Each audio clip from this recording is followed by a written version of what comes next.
accident the first week of school. So if we could keep the Branson Fort family and the Olympia family in your thoughts and prayers, it would be much appreciated. Thank you. I pledge allegiance to the flag of the United States of America and to the republic for which it stands, one nation, under God, indivisible, with liberty and justice for all.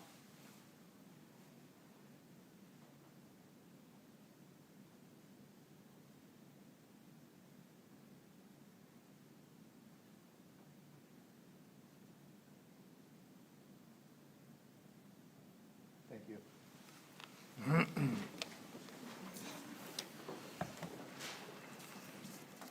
All right, can I have someone move the agenda to the table, please? Moved by Mr. Senzel, second by Ms. Malore. Does anybody have any additions, corrections, deletions to the agenda? Mr. Maloney? I'd like to make an addition to the agenda tonight. I'd like to make a motion anyways, because I wasn't here. I was away having fun and vacation. I'm sorry I couldn't be here to vote. But anyways, I'd like to make a motion to reconsider the target and support improvement plan, additional targeted support and improvement plan and district comprehensive plan. Is there a second on that? Seconded by Vice President Farmer. Are there any other additions to the agenda? Seeing none, all those in favor of the agenda is amended. I'm going to do a roll call vote, and I'm starting with Vice President, or Board Member Millar. My apologies. Yes. Yes. Yes. Mr. Malloy? Yes. Yes. Yes. I'm a yes. That passes 8-1. All right, moving on to student leader comments. I have a good-looking crew from Greece Olympia. Yep. I do, and again, I'm going to say it like I say at every meeting. I'm so appreciative of the entire Olympia admin team coming and attending things together. You guys are starting to freak me out a little bit, though. You're starting to dress alike all the time. So, I mean, Mariah, I have some concerns there, but, you do you, whatever. But, but I appreciate it, and thank you all for coming, and welcome.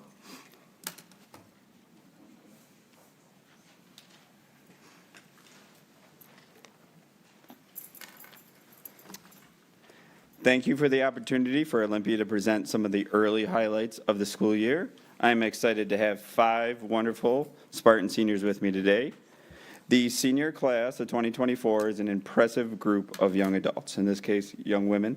For the record, I did ask some of their male counterparts, and they all declined, so be it. I have been impressed by their kindness, their grit, and their pride as Spartans. As their assistant principal and a graduate of Greece Olympia, Spartan pride is something I value and hold near and dear to my heart. I would like to give each student the opportunity to introduce themselves. I'm Sarah Hunter. I'm in 12th grade, and after high school, I plan to go to a 4-year university and study either civil or mechanical engineering. Hi, my name is Janelle Powell. I am in 12th grade, and after high school, I'm thinking about entering a college for a vet tech program. Hi, my name is Liliana Rush. I'm a senior at Olympia High School, and after high school, I plan on going to college to study aerospace engineering. Hello, my name is Varnette Okai. I'm a senior at Olympia High School, and I plan to study criminal law at a university. Hello, my name is Darlene Bahati. I'm a senior at Olympia, and I plan to become an electrician or join the union.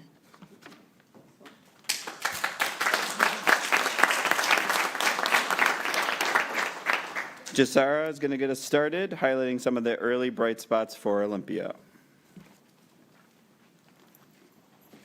Spartan Summer Session. The Spartan Summer Session provided middle school students with 4 weeks of learning opportunities during the month of July. Students engaged in creative lessons and fun activities with their peers and teachers. These opportunities focused on academic growth, social, emotional learning, and building connections with the school community. Resources were provided to families through Olympia's Community Schools program, and they were even treated to a summer school closeout music performance to cap off a great summer program. Now on to the new student orientation. On August 28th, Olympia hosted new student orientation for new Spartan families. Students were provided with important information from Mr. Tan, met their teachers, and were provided with resources to help meet their needs. Students and families were met with smiling faces from their teachers and other staff members. Creating home/school partnerships continues to be a focus at Olympia. Now we're on to Ignition. Ignition is an annual event for incoming sixth graders. Sixth graders are greeted into the school by rows of cheering students and staff, lining the halls as they walk in for the first time as Spartans. Once in the auditorium, students are grouped up with the student Ignition leader, who leads them on a tour of the building, and answers any questions they may have. It is a fantastic way for students to be introduced to Olympia as their new home. Spartan Rise. Rise is a set of building-wide expectations across all areas of Olympia School campus. Its purpose is to create alignment, common language, consistency, and high-level expectations for all students. Consistency among all settings and staff creates an environment that is equitable for all students and provides a context for teaching age-appropriate soft skills. I'm sorry, guys. In addition to high expectations, engaged learning, and accountability, this program will also highlight and celebrate students that exemplify the values of responsibility, integrity, showing respect, and empathy with monthly celebratory breakfasts. Staff can nominate students or other staff, and students can nominate staff or fellow students. This is a systematic reminder to all staff and students to recognize all the good that happens here at Olympia. New hallway configuration. Room changes and new walking patterns for Olympia's hallways have been implemented to help support student behavioral needs, increase adult supervision in the hallways, promote healthy behaviors in the hallways and bathrooms, and provide a greater opportunity for teachers and staff to connect with their students. Kudos to the Olympia staff for being so flexible with all of the changes this summer. And a huge shout out to Mr. Shatters and the whole custodial staff for working long hours in a hot, sweaty building to make it happen. Homecoming Spirit Week. Sports teams off to a great start. This week at Olympia, students and staff are participating in themed days for Spirit Week. So far, we have had Disney Day and Dynamic Duo. The remaining days include Wacky Wednesday, Dress Like You Did in Kindergarten, and we'll finish off with Class Wars, where every grade level will have an assigned color to show their class pride. So far this fall, Olympia sports are off to a great start. Participation is on the rise, and coaches are optimistic about their potential. All teams have already posted wins, and multiple student athletes have already been nominated for Play of the Week honors.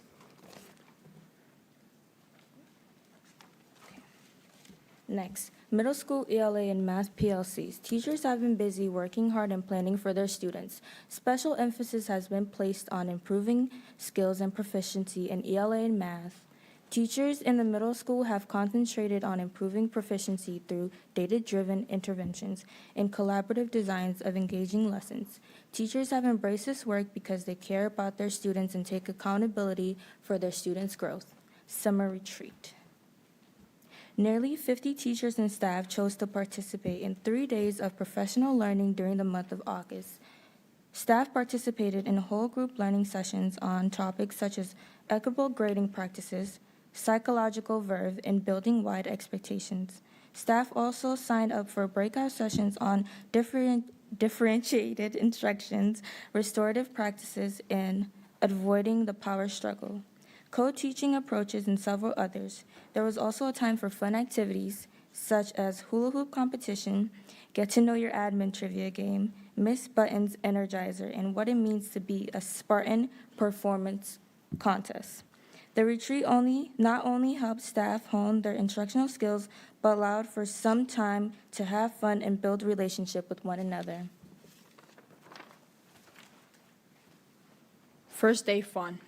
Students at Olympia returned to school with fresh shoes, backpacks, and smiles. The first day was full of staff and students greeting each other warmly and getting settled back into the routine of school.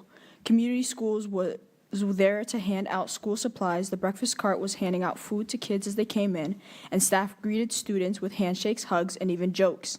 It was great to reunite with people that care about one another. And also, as you can see, we had cool backpacks. Things to look forward to.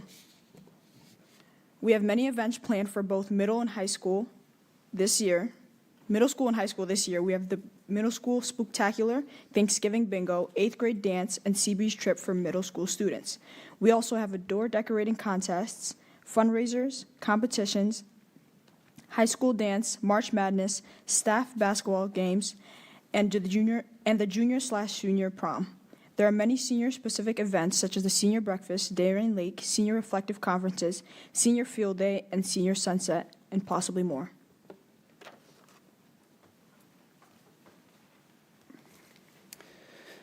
On Friday, September 6th, the Olympia school community lost a beloved colleague and dear friend. We were all blindsided by the news of Jillian Brankeford's passing, leaving our entire school community heartbroken. Sometimes, as we mourn the loss of a loved one, we can turn a blind eye to various parts of their personality, focusing solely on those that left a positive impact. This just simply isn't the case with Jill, as every part of her personality exuded love and kindness, both in and out of the classroom. Jill epitomized everything that is right with teaching and learning.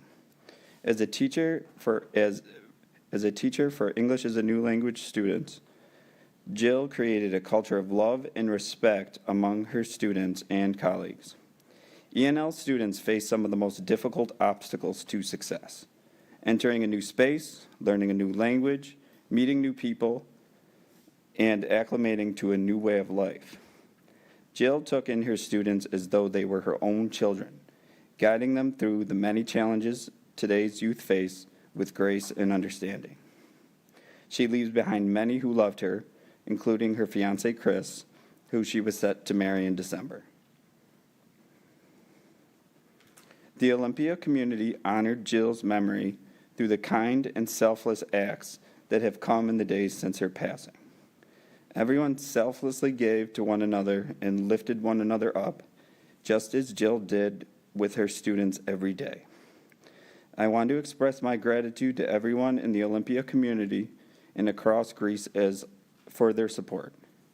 Thank you, a special thank you to the Trauma, Illness, and Grief team and the district office support that we received for helping to lighten the heavy load for our building.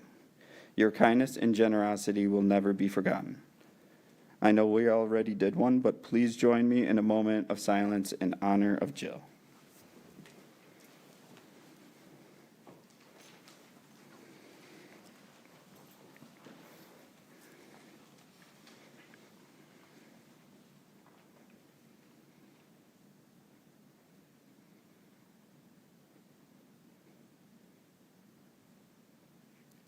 Thank you, and thank you for your time and attention this evening.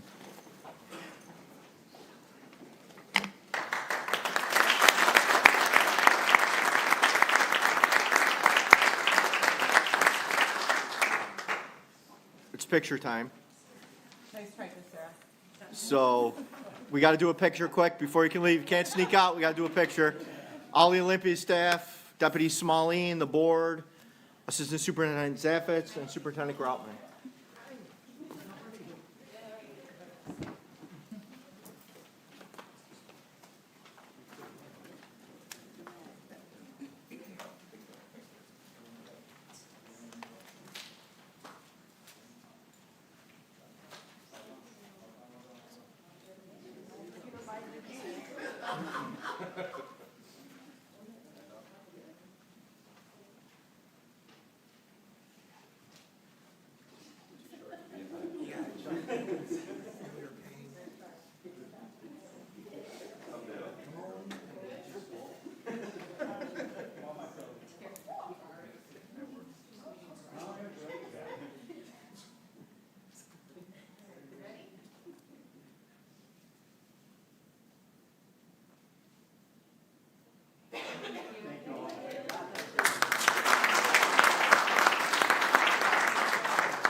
Before we go on, I just have a housekeeping thing I want to straighten out. I don't think I said it. The motion to reconsider will go at 8.01. I don't think I said that when we did that. And if that motion passes, 8.02 will be the DSIP SCEP plans. If that gets approved, if the first motion is successful, then the second motion will come up. All right. So moving on to staffing, can I have somebody move staffing to the table, please? Moved by Mr. Butler, seconded by Mr. Stetzel. Any comments, questions, concerns on staffing? Seeing none, Mr. Butler, you're going to start with the roll call vote this time. Yes. Mr. Bonnegorio. I apologize. I was taking your notes down on 8.01 and 8.02. What is the motion? What is the It's on staffing. staffing? Yes. Thank you. Yep, go ahead, Mr. Maloney. Yes. Ms. Millar? Yes. Mr. Stetzel? Yes. Yes. And I'm a yes. All right, motion passes 9-0. Moving on to 2.02, GTA MOAs FTEs. Can I have somebody move that to the table, please? Moved by Ms. Millar, second by Mr. Stetzel. Any comments, questions, or concerns on these? Seeing none, we're going to start with a roll call vote here. Mr. Maloney? Yes. Mr. Bonnegorio? Yes. Yes. Yes. Yes. Yes. And I'm a yes. That passes 9-0. Moving on to opening of schools update. Superintendent Groutman. Yeah, I'm going to turn it right over to Deputy Smalling, who's got some, just an oral report to share with you around the opening of school.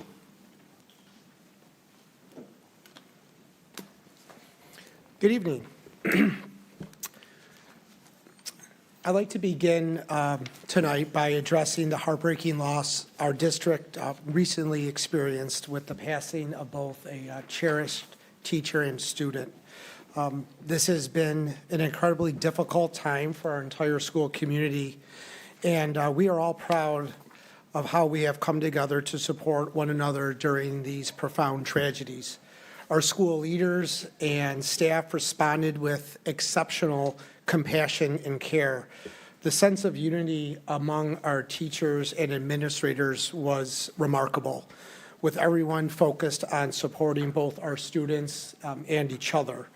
Staff leaned on one another in ways that underscored the strong relationships we have fostered in our schools. The strength of our educators, despite their own grief, was truly inspiring.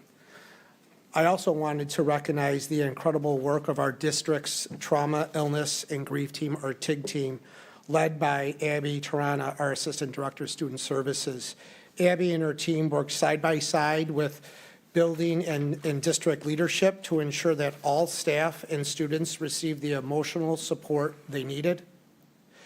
We want to express our deepest gratitude to the staff, building leaders, and the TIG team for their tireless efforts in supporting our students and each other through this difficult time.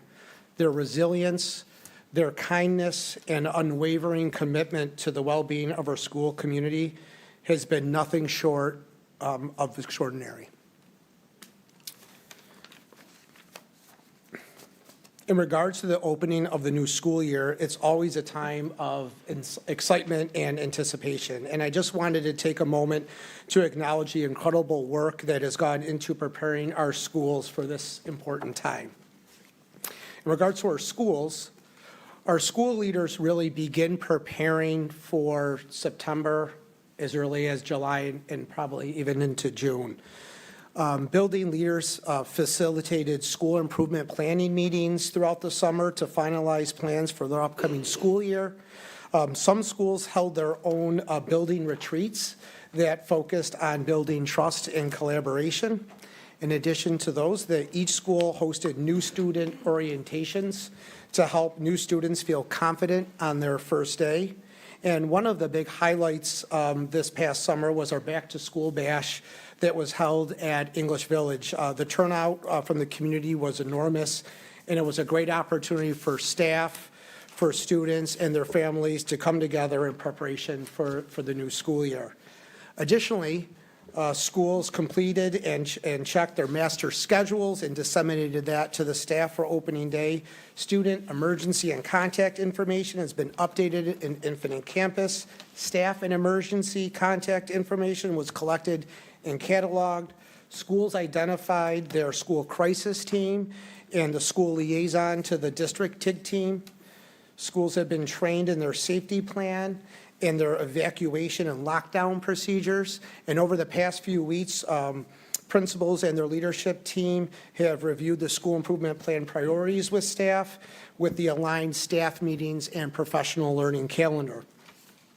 In the area of special education, the Pupil Personnel Service Department collaborated all summer with the Office of Accountability to ensure all students with disabilities are enrolled in programs and have finalized IEPs. Interesting fact, there have been more than 100 special education students that have transferred into the district since July 1. A significant number of students in Greece require specialized programming and/or have adult support included in their IEPs. The PPS department is working with human resources to assign adults across schools.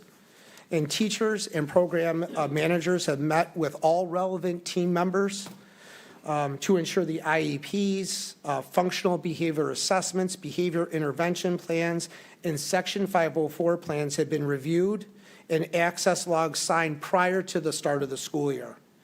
Additionally, the structure of the PPS department has shifted to allow 2 assistant directors to take on the role of Assistant Director of Behavior Response Systems.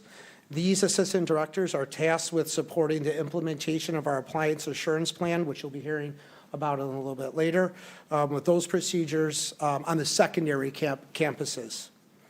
Our school nurses continue to meet with families and gather health information from medical providers in order to create care plans that ensure the health and safety for all students attending school. Nurses continue to educate and advise school staff on health conditions so that care plans can be maintained in all areas during the school day. Additionally, school nurses are collecting immunization data for all students attending school to ensure the school environment is free from vaccine-preventable diseases in accordance with Public Health Law 2164. And they educate families on the legal requirements through phone calls, letters, with messages delivered in their identified primary language. In the area of security, the district-wide safety plan and building-level emergency response plans have been reviewed at each school and will be submitted to the state before the October 1st deadline. And in August, the district hosted its standard reunification method training for district officials and building principals. I believe we are one of the first schools in the county that actually are taking this on with full implementation, something to be proud of. This is a nationally recognized system for safely and efficiently reuniting students with parents and guardians after an emergency and/or an evacuation of a school site in the event that students and staff may not re-enter the evacuating building. The participants on that day were taught the systems and procedures for reunification and rehearsed this process. In regards to staffing, in total, we have onboarded 184 new members this year. On the instructional side, we have 84 new GTA members and 52 new AgSet members. These hires begin as soon as the staffing process was completed around May 1st. We do still have a few key vacancies in areas such as technology, Spanish, secondary science, and secondary special education, and the HR department is working to fill those positions as soon as possible. On the non-instructional side, we have hired 48 new employees within the facilities and operations department, transportation, and food services. So human resources was very busy. Transportation. There have been 9,400 bus passes sent to families for this year. 8,500 of those bus passes went to Greece students attending one of our 18 schools. 900 went to private, parochial, and charter. Since those went out, there have been 320 students routed after bus passes went out due to late registrations, and approximately 1,050 changes need to be made due to address changes, changes in schools, daycare, special education, et cetera. And since some of the changes have been made to bus stops, there have been 110 bus stop review requests and completed since those changes have been made, so they've been busy as well. A huge thank you to our Facilities and Operations Department. Their dedication has ensured that our school buildings and grounds are in prime condition for learning. They've worked tirelessly over the summer to ensure that classrooms are ready, repairs have been made, and that every school environment is safe and welcoming for our students and staff. From fresh coats of paint to polished floors and well-manicured grounds, their efforts have been, they have make a noticeable difference across the district. Additionally, this department has conducted school facility walkthroughs to ensure classrooms are all set, hallways are clear, buildings are clean and ready to open.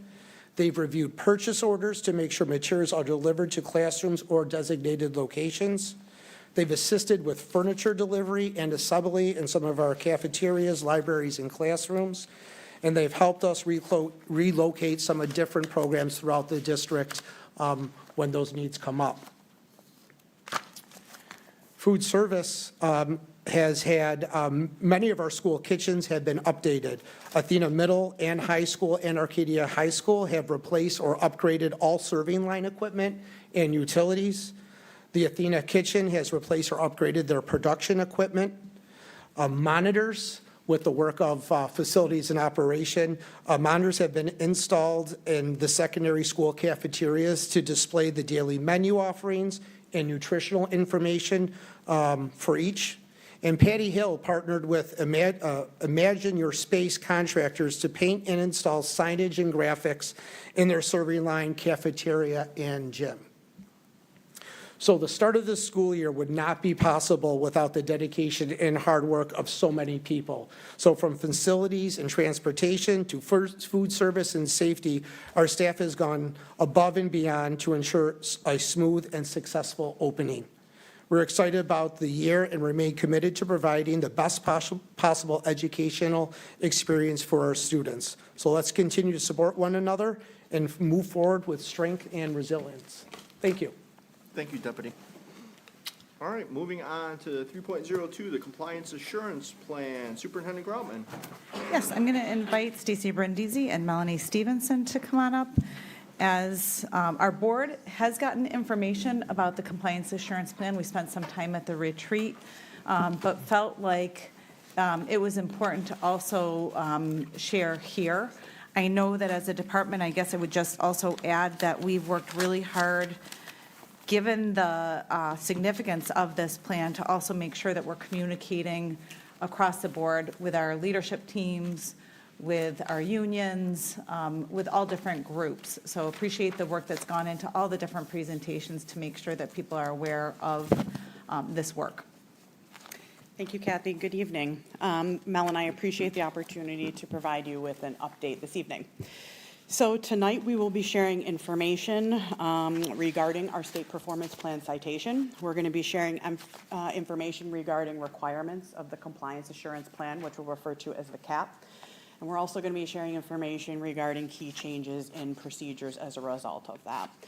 So in order to understand the citation, it's important to understand the accountability structures present for both general ed and special ed. So you talked tonight about the District Comprehensive Improvement Plan. A citation under ESSA for Every Student Succeeds Act, which really measures achievement for different cohort groups. It's applicable to all students, and a citation for one of those groups or schools results in the development of a DSIP or a school SCEP plan.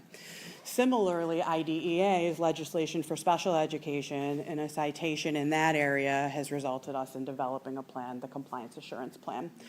You can see in the visual that it's really all connected, because our goal 3 in our DSIP that we discussed recently at the retreat is really aligned with the work that we're required to do for our compliance assurance plan, which is why we've all been mobilizing efforts to share this work.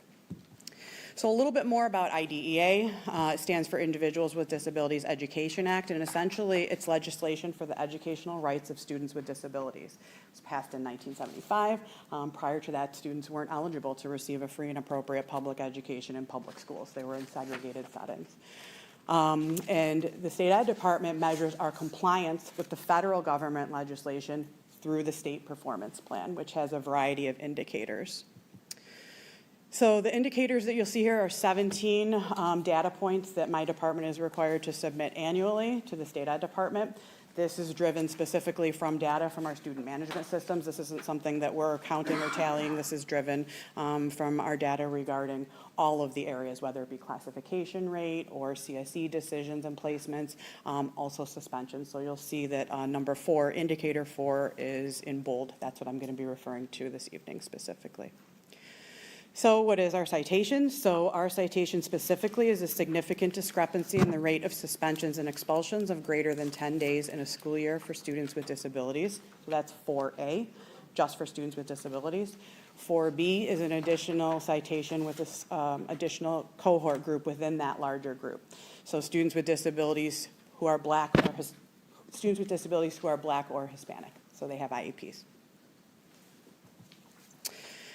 And we are currently under review by NYSED, and we were required to have our revised procedures in place as of July 1. So as Kathy shared, we were made aware of some of the information that we're going to be sharing tonight, and it's been a rollout, making sure that we're really targeting the areas for growth that we need to. And we started this summer with beginning to share some information and shared additional information on secondary campuses today. But those procedures have been in place since July 1, because that's when the clock resets. And we'll tell you a little bit more about those days and as we move forward. So we've received a citation in multiple areas, and a lot of them are disciplinary procedures that haven't been impacted by our efforts previously. Specifically, though, the biggest change that we're going to be talking about tonight, which has the biggest impact on our schools, is outlined here. And what it says is students with disabilities, an IEP or Section 504, they're considered students with disabilities with similar procedural safeguards. Any students with disabilities who have been suspended for 10 or more days in a given school year, so beginning July 1st, not September 1st, cannot be removed from their educational setting until after a series of required notifications and meetings take place. So what I will say is that Part 200, it sort of is the governing legislation for the oversight of programming, students with disabilities, sort of the CSE process in general. And Part 201 is for discipline of students with disabilities. That hasn't changed. What has changed is the State Education Department's interpretation of our expectations for students who have been suspended for 10 or more days. And that's what we're going to specifically be focusing on this evening. I'm going to turn it over to Mel. All right, so we just wanted to clue you in on a couple of key terms. So when we talk about educational setting, we're talking about the students' assigned courses, their special ed programs and related services as delineated in their IEP and Infinite Campus. As far as disciplinary removals, anytime a student is removed from their regular educational setting as a result of a disciplinary incident, that's considered a removal. So that's in-school suspension, that's out-of-school suspension, and that's other alternatives to suspension that are a removal from their special ed program and that's delineated on the IEP and their course schedule. So that could be like a structured study hall. It's still a removal from their program. So ultimately, we're required to ensure that students with disabilities are not removed from a class or a school as a result of their disability-related needs. So if the student reaches a stage of 10 or more days, we have to make sure that we don't continue to remove them for expected behavior, which is behavior that's part of their disability. When I say expected, I don't mean acceptable. I mean that it's part of their disability, so then our job becomes to shape that behavior so that it doesn't result in continued removal, and we teach them a more appropriate behavior. This slide is a really great visual of our current practice. So right now, if an incident occurs, the student is removed to that ISS setting, OSS, ATS setting, and then we have those series of notifications and meetings that have to occur. These are students' procedural safeguards that are part of that Part 201 regulation. And I want to make sure that I point out that this is not just Greece Central practice. This is practice across all the districts in New York State. So the next slide is going to show you what the shift in our practice needs to be. So you can see here that all of those notifications and meetings have now moved to be following that incident. So the behavior occurs, the incident occurs, then that series of notifications and meetings, so essentially us implementing the student's procedural safeguards, have to occur prior to that student being removed. As far as how we've been preparing for this change for quite some time. We have monthly principal PPS collaborative meetings, and we've been talking about the different aspects of the compliance assurance plan over the course of last year with our principals. We've spent time at our district leadership meetings preparing the entire district admin team with a level of awareness and specifically regarding the impact that it's going to have on all of our buildings. We've done some work with our GTA Special Education Committee that meets regularly over the course of the year. You all had some information shared at the Board of Ed retreat. Today, we went around to each secondary staff meeting as a department and shared information regarding the compliance assurance plan. And then tomorrow, we'll be attending the GTA rep assembly to share the presentation with all the GTA reps. All of our building admin will be there as well. And we'll be answering questions that have come up as a result of the staff presentations today. We're really making sure that we are providing clear and consistent information so as to not result in any conspiracy theories and confusion for folks. Additionally, we have added some staff, as Jeremy had referenced, our assistant directors of behavior response systems. We have 2 of them, and they are assigned each half-time to our secondary campuses. So what this really means for our schools and teams are some increased alternative consequences and progressive discipline. So in the past, principals may have suspended students for up to 5 days for nonviolent incidences like disruption, defiance, insubordination. Moving forward, those types of behaviors may result in removal for less time, or it might not result in a removal at all. It could be connecting with a mental health coach. It could be a referral to a substance abuse counselor, a restorative conversation, a skill building experience for that student.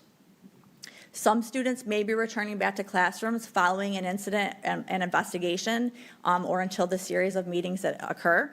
And our additional staff will be helping to ensure that those meetings occur in a much more timely fashion than we've been able to do previously.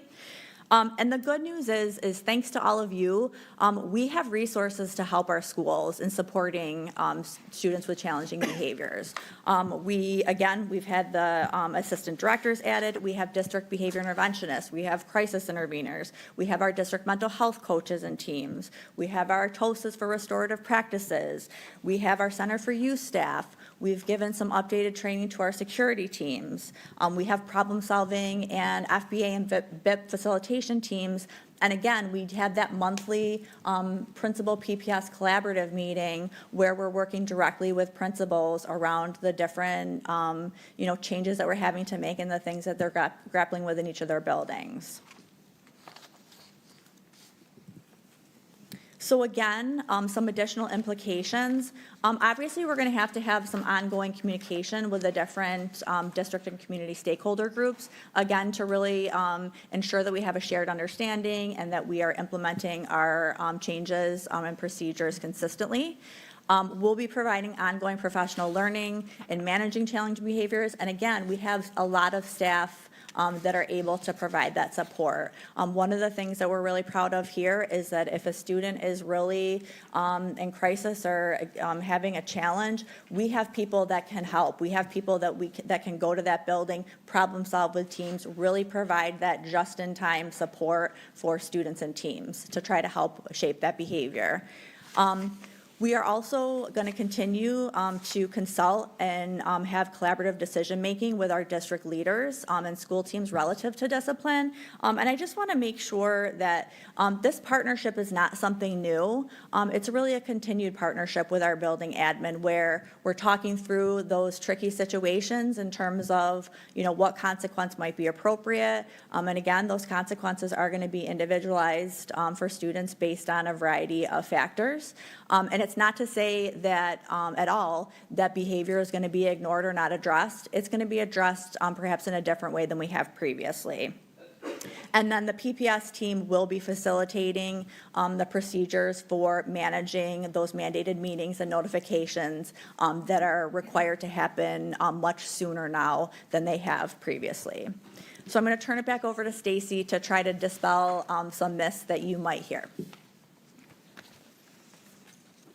Okay, thank you. So things that you may hear, and as a result of our meetings this afternoon, like Mel said, we purposefully held on questions so that we could kind of get together to problem solve through those together. And we're seeing some of the things that we anticipated hearing, we're hearing. So we expected the questions. So we're going to be prepared to share more information tomorrow. One thing that you may hear is students with disabilities can no longer be removed or suspended from class or school. So I think we've kind of shared, but while there might be alternatives, students with disabilities are still able to receive consequences, right? The code of conduct still applies to our students with disabilities. We're just taking into account their disability-related needs, making sure that we're doing it in time and prior to making decisions. But the code of conduct applies, so we are able to continue to suspend. It's based on that collaborative conversation and problem solving together. And Mel said, ultimately, we're required to ensure that special ed students are not removed from class for their disability-related needs. Go to the next slide. Principals will not have input or control regarding the discipline of students with disabilities. So ultimately, principals are able to make a recommendation for a short-term suspension for any student within their building. They will continue to be able to make those recommendations. We just have to make decisions as a team regarding the impact of those. So remember, what we're talking about tonight with a significant shift in practice is for a limited number of students. So it's not for all Black or Hispanic students, right? That's what our citation is based on. What we have to make sure that we're monitoring are those students who reach 10 or more days during the school year. 2 years ago, that was 74 kids. Last year, that was 52 kids. It's not a significant number relative to our overall population, but it's certainly significant in the buildings that our students are enrolled in who are struggling and demonstrating patterns of behavior. So we want to make sure that we're having individual decisions about those students. It would be difficult for us to have a one-size-fits-all. Each student's disability is different. Their program and services delivered are different. Their behavior plan or lack thereof might be different. And those are all things that we've been working together, squaring up over the past year to problem solve those scenarios so that we're more equipped to deal with those specific individual situations. You may hear that Greece can opt out of the compliance assurance plan, so that's not accurate. So we have moved in a direction to really try to bring leaders around in a way that makes sense as far as impacting the culture of a building. We've taken our time. Our superintendent has advocated for a little bit more time to allow for change that really can be sustaining and that is gathering everybody's feedback. In that amount of time, we continue to have the expectations to share information. We're currently under close monitoring by the State Ed Department, and requests for records are being requested pretty consistently.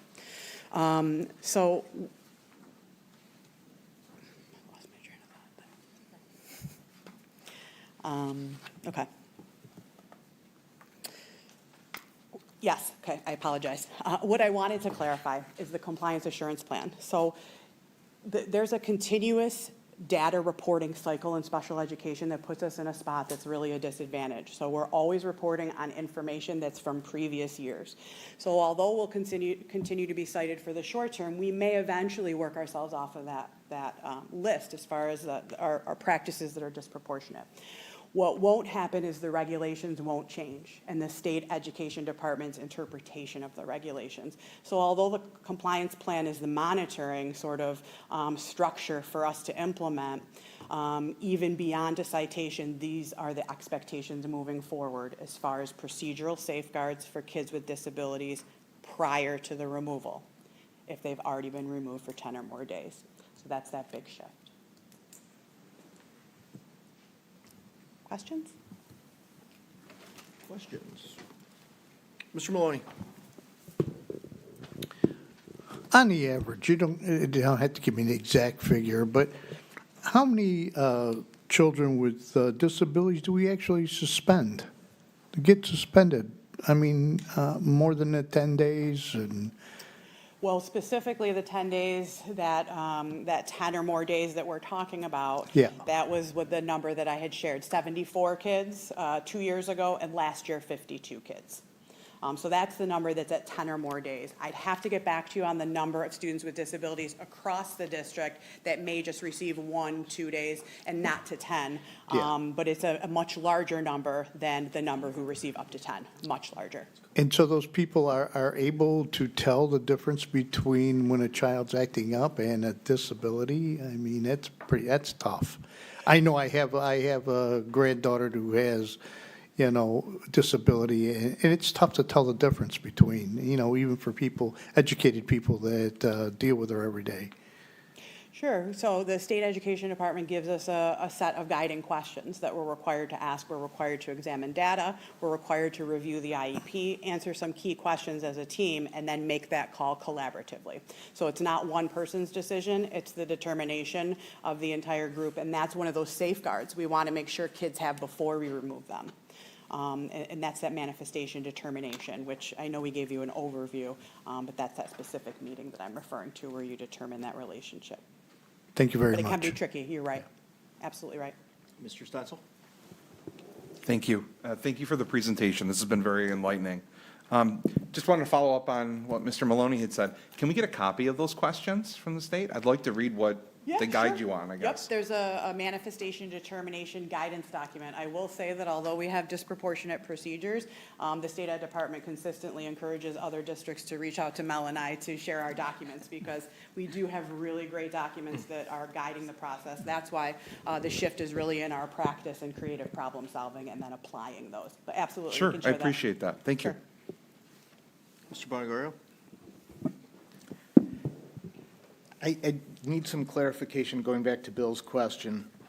The 52 students that currently have suspensions of, or had suspensions of 10 days or more, are those both the 4A and the 4B groups? So is it students with disabilities and plus Black and Hispanic students combined makes up the 52? That's our total number of students with disabilities, including white, Black, Hispanic, all students with disabilities who are at 10 or more. We didn't break it down into 4B to give you those specifics, but we have that as well.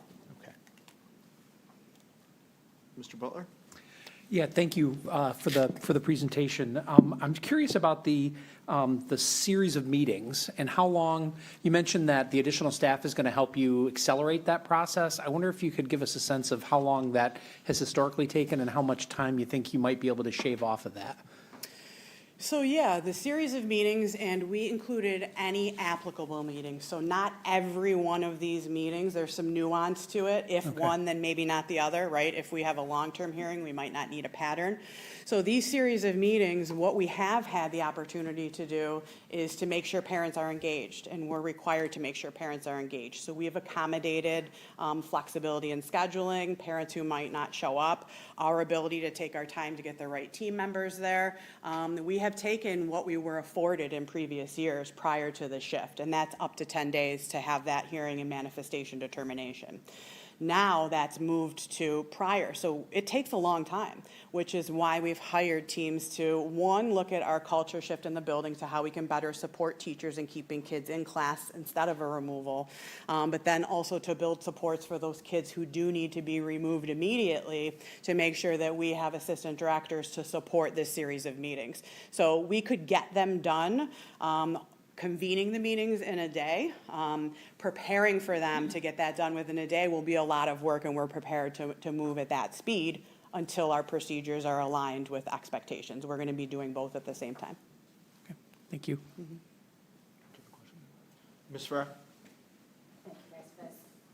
I see that we're having an increase of our 504s and our IEPs. Can you give us a little bit more of an understanding on why we're seeing such an increase on this? I want to point out, Jeremy had mentioned, and I apologize, you did that fast, and I was writing down notes as you talked, because we didn't get the presentation, but we have 100 more kids with special needs into our schools. How is that impacting, how are the teachers dealing with the push kind of to get these kids acclimated in general education, when we also have that push of all of our students with second languages all in a classroom as well? How are we helping the teacher? What kind of programs do we have for their mental capacity of trying to put this all together? So I can't speak specifically about the English as new learning program specifically, but I can speak to special ed. You know, Mel and I have a lot of combined experience in special ed. Transiency is increasing in our district. So we had roughly 70-ish from July 1st to this time last year, new entrants, and we've had about 111, I think, up until today. A lot of those students are in specialized programs. So people come to Greece because we have amazing programs to service our kids. No one can do it better than Greece Central, and we're really proud of our teams that have the ability. I do think that impacts us. I also think that we have the population in our district, the numbers to be able to maintain internal programming when we can't seek programs elsewhere, when there aren't available programs. So that's why this is really coming at an important time to make sure that our teachers are feeling supported. That luckily we have resources to be able to support teachers. They shouldn't be managing challenging behaviors on their own. But it really comes to systems in each building that we're going to utilize to manage challenging behaviors. But I don't see our classification rate going down. We have an area for growth in declassification, but we also have students who really require supports and services, especially after COVID, and we're not in the business of turning kids away. So I do see it continuing to increase, and with that, we're probably going to have kids who have more significant behaviors that we need to be prepared to manage. I would just add, too, one of the things that we ask buildings to do when we place a new entrant is for them to add that student to their building level problem-solving agenda within the first 4 to 6 weeks, so that that multidisciplinary team can really come together, talk about how the student's doing, and if there's any other supports, services, anything we need to do differently for that student to support them better. And again, if we have an issue with a student that is immediate, it's urgent, it's right away, we have a lot of supports that we can send and, essentially deploy to help with that situation. So staff are never going to be alone in terms of dealing with, the increasing needs of our students. Okay. Are these students, have they come from BOCES and then they're coming to Greece? Nope, so the students that have come in, the 111 we're talking about are new entrants. So they're new residents of Greece registering. There's been a number of those students who are enrolled in outside placements, and we continue students, unless there's a very unique reason, we continue students in their outside placements. But we are absorbing the rest of them. We haven't added any additional staff since our conversations earlier this summer because we plan in advance for our shift in program enrollment. We've also had, I think, kind of record numbers of students coming in from out of state this year. So that's obviously creates a challenge in terms of figuring out what the comparable program is going to be here in Greece. We've, Texas, Florida, just California, a variety of different places students are coming in from. That I can't explain. We don't tell them how great we are all the way in Texas. So. Ms. Lake? Thank you for an excellent presentation. I'm concerned with the number of parents that have complained about the code of conduct and consequences that don't seem fair, equitable, and bullying. And I wondered if there's any outreach in PTAs or parent groups so that they're aware of the kinds of things that are going on. And I know how important inclusion is, and I hope that this will not hamper that by involving a general education teacher, having the supports that you talked about. So that was just a couple concerns. Yeah, well, and I think one of the things, if we look at the data, the majority of our kids that are sort of in this bucket of receiving repeated suspensions are not in our specialized programs, right? They're in our general education programs, and that really is a testament to how great our really complex kids with significant challenging behaviors aren't the ones that we're removing the most, right? And that's a testament to what are we doing here that we can utilize across schools to help teams, and that's what Mel and I are really committed to doing. We've built a consultation process that if you're a gen ed teacher, you can access a PPS support. Building administrators are, collaboratively working with us to make sure that we assign resources equitably, right? There's things that teams have to go through to be able to access some things, but we certainly have availability of, like Mel said, all of those staff to be able to problem solve.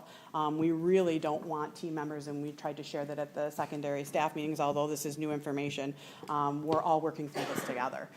So it's not about compliance, it's really about suspension is not an effective intervention for our kids. So what can we do differently? And we don't want to do it when there's a crisis or an incident. We want to set up our environment so that we're able to proactively address some behaviors. And that's going to involve a lot of work and some time to do that. And one more. Ms. Lake? We also, as a board, talk about advocacy. And want you to know that if there are things that we can do to advocate for what you need in schools, that's one of the reasons we're here. Yes, we would really appreciate that, especially when it comes to our more complex students who are Sure. struggling with coming up with solutions for in district. That is something that we could really use your advocacy for. I'm going to meet with Mr. Bonagori. Maybe we can talk a little bit and he could share with the board. Excellent. Appreciate Thank that. Thank you. Mr. Butler? Thanks. Just a follow-up question. You kind of teed this up for me.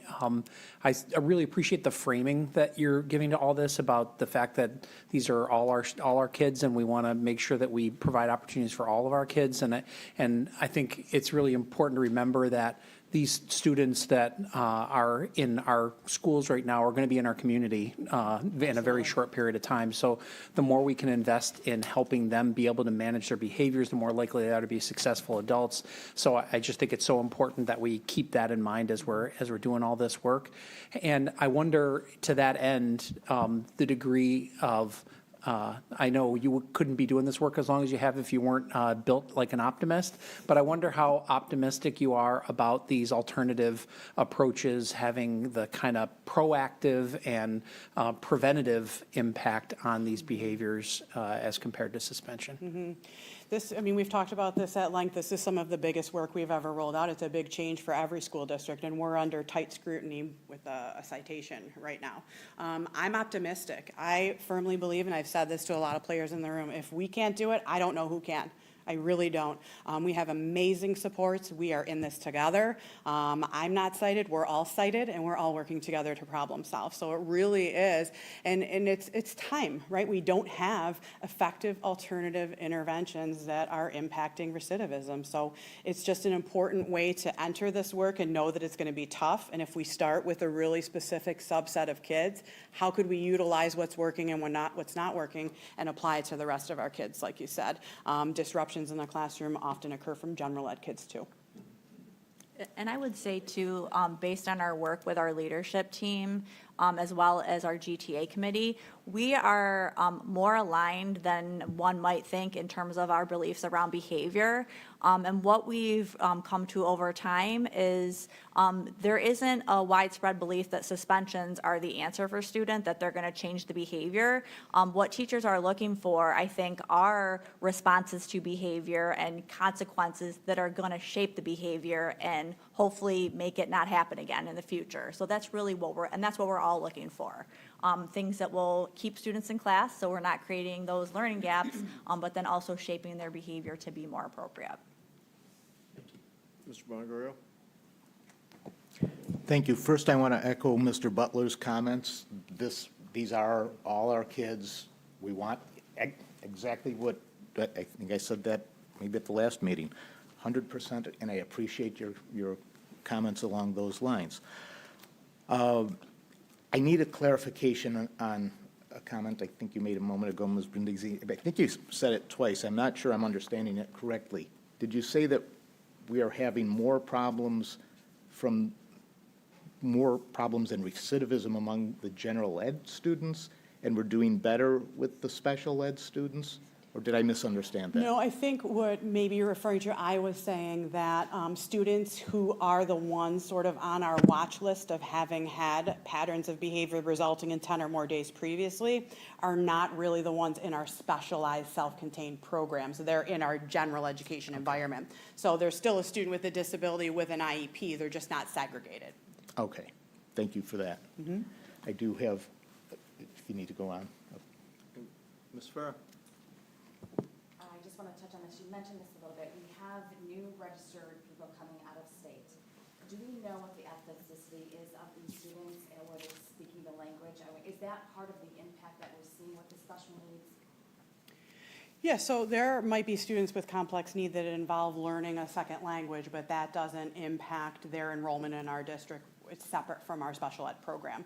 So the Committee on Special Ed makes decisions regarding disability status and programs and services, and then language acquisition is made sort of by another accountability structure. So although we measure it because we have all those demographics for our new entrants, we don't take that into account when determining a placement. It wouldn't be a different placement for our students. Mr. Bonagora? Another comment that I'd like to dig deeper on. You said, you acknowledged we have these disparities, and yet we have procedures that the state considers exemplary and points other districts to us. So what explains the disparities and the challenge that we're having? Yeah, I think part of it is we're a big system with a lot of people involved in crisis across buildings, and it's hard to have an equal application of procedure consistently when there's a lot of different circumstances and crises that happen. So I've never been concerned that anyone in our district understands the regulations. We work really hard together to understand them, and we break them down, and we have procedures that are exemplary. I'd be happy to show them to all of you. What happens is there is a cultural impact. There is a visible impact in a building. There are a lot of layers that impact our ability to carry out procedures in the most clear and concise way that we should be, or to institute the things that we're now being expected to do. We haven't done those before. We haven't been able to implement these procedures prior to removal. Not answering your question. Could you restate your question again? I think you are answering it. The question was, why does there seem to be a mismatch between our excellent procedures and understanding, and yet we have these challenges? Yeah, same thing that we've been doing with distributing this information to leadership. Everyone in leadership, if I asked anyone in GASA in this room, they would all know the CAP procedures. But applying them is going to be really, really tough. It's new learning for all of us and their new circumstances, and we're going to have to get creative, link arms, and problem solve together. And that involves families, teachers, admin. This is new work for us. One of the things that we've really stressed with building admin is procedures around communication, so that our department is always aware when a student is removed, so that we can make sure that we're tracking the number of days, so that when they get to 10 or more, that those series of meetings and notifications occur. And that has been some of the breakdown, I think, in past between buildings. So we really have worked with building admin and also clerical staff on tightening up that communication piece, so that we're always aware of when a student is removed. And with the assistant directors for behavioral response systems, they're also going to be tracking that information extremely closely and giving us weekly updates essentially regarding the removals of students with disabilities. Thank you. Go ahead. Was that? Oh, I didn't know you had a question. Todd, go ahead, Todd, and then I'll go back to Mark. Sorry, I didn't mean to get in the line of sight there. So if I could just, to Mark's question, is it fair to say that we have exemplary procedures and have had exemplary procedures, and that's what we're recognized for? The results aren't what we want them to be, but it's not that our results are worse than other people's results. Districts everywhere are struggling with this same thing. And so Greece has exemplary procedures, And now, because those exemplary procedures haven't been getting us the results that we'd like to get, we're trying new things. Yes. Is that a fair That's statement? Yeah, I think that's Okay. a fair statement. Could I add one piece to that? Absolutely. Deputy? What I thought I heard you say that might clarify too is that those procedures that were being kind of recognized, the difference now is that those procedures were done after the student was removed. So you had the time the student did the behavior, when you look at that chart, then we had this time to then go through all of those procedures while that student's removed. The change in interpretation now is forcing it to be, there's a behavior, and now all those wonderful procedures that we're doing well have to happen before that student is actually removed from class. So I think it's the procedures that we're doing well. It's the difficult time is now going to be shifting it to before the student's removed, you have to go through those procedures. And that's that cultural shift that is going to take some time, if that makes sense. It's just the timing of the procedures is the big difference that you're seeing now. So if I can add my question, and then, so the distinction is, and I think I understood that, it's a shift in the sequences of the events.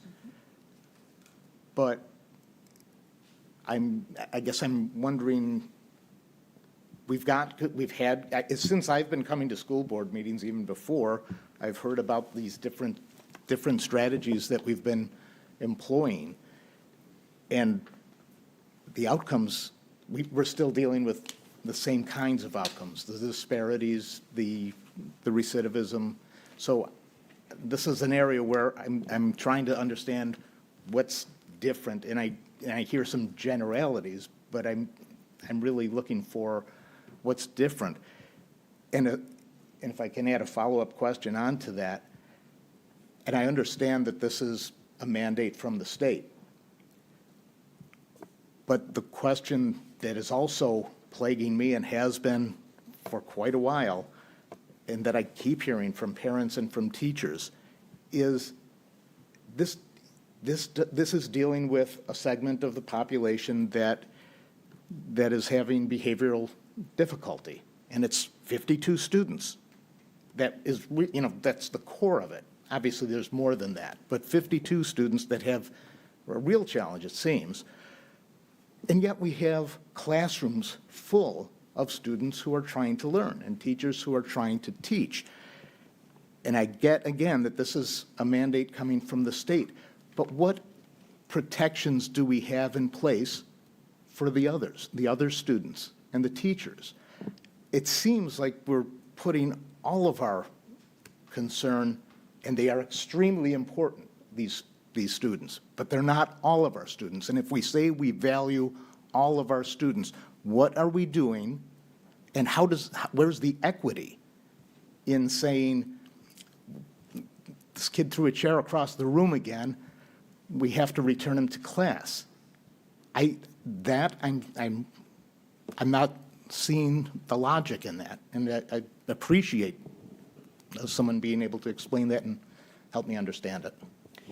So to clarify, we're not necessarily speaking about a kid who is escalated, in crisis, actively threatening other kids, pushing, shoving, hurting people. We're not expecting them to immediately return. What we're talking about and what we're really looking at over time with all of our students with disabilities and a lot of our general education students is consistent consequences that are similar with no change in behavior. While we're prioritizing in this presentation our students with disabilities procedural safeguards, essentially what that is their due process rights.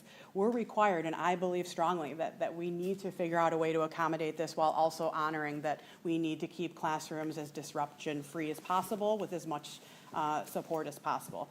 This is not unique to Greece in students demonstrating challenging behavior, and implementing new systems is going to take time, resources, dedication, your willingness to work through it with us to make sure that we're all sharing the most appropriate information and accurate information and dispelling those myths. That this isn't about us prioritizing students with disabilities over general ed students. This is about affording them their due process rights while also figuring out how to support our teachers. And I really think that we can do both.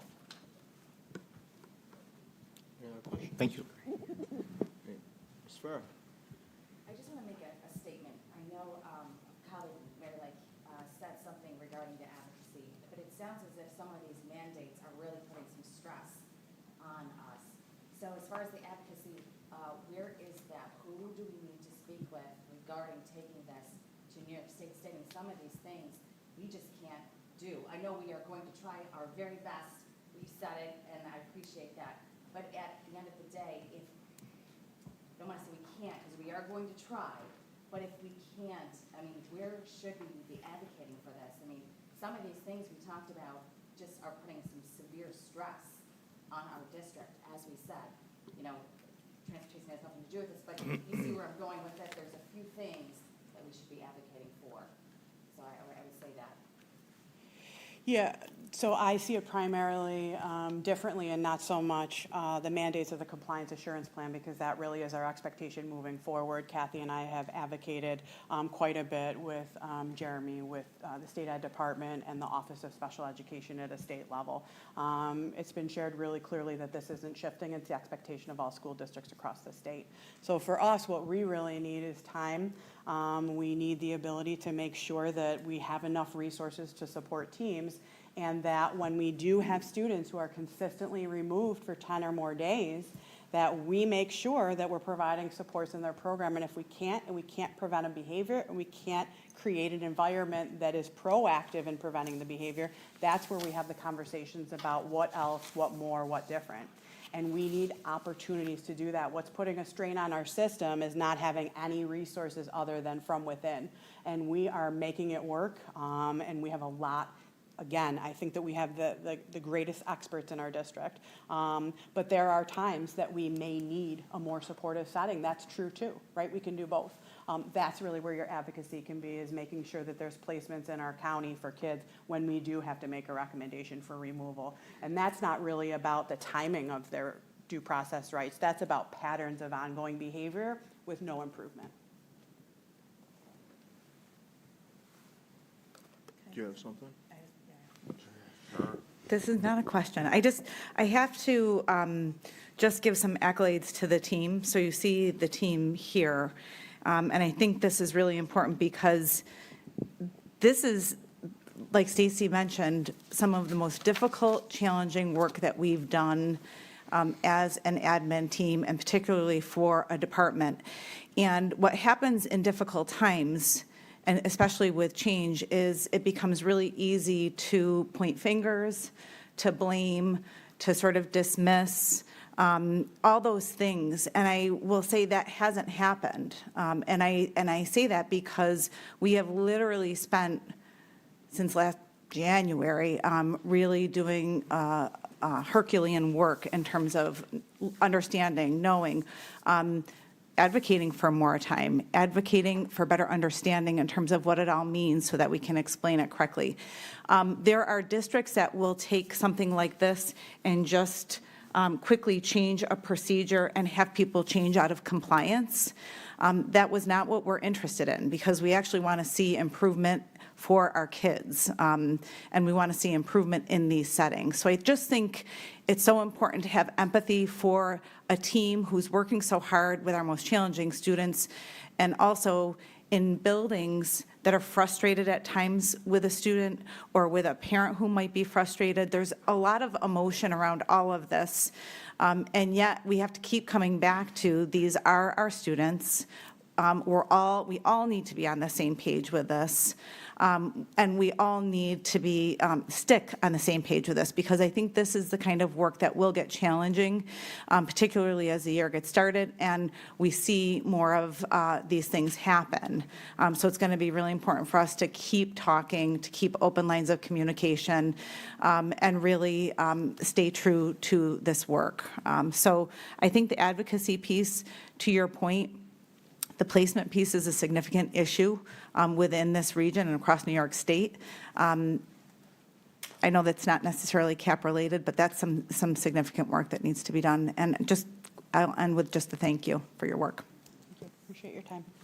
I just have one question. To get off the list, do we have to show like a percentage improvement? Is it numbers? What do we, I mean, like, what's, I guess, the goal to get off the list? Obviously, I mean, it's putting all these programs in place, but is there a certain reduction we need to see? So yeah, I'm sure it would shock you, but the state ed department uses sort of this nebulous formula and applies a Shocking. relative risk ratio and, all this sort of behind the scenes information. Essentially, what we're trying to do is look at our rate of suspensions for general education students and make sure our rate of suspensions for students with disabilities, and especially Black and Hispanic students with disabilities, isn't starkly different. Our disproportionality is measured across the state, right? But those 4A and 4B are really looking at relative to our other students who are suspended. Okay, awesome. Thank you so much. Thank you. All right, moving on. Item 4.01, capital project level up seeker. Can I have somebody move that to? Sean, I'd like to motion to vote all four of those as one. Oh, okay. So there's a motion, move all four together. Is there a second on that? Mr. Butler, any comments, questions, concerns? Mr. Bonnegorio?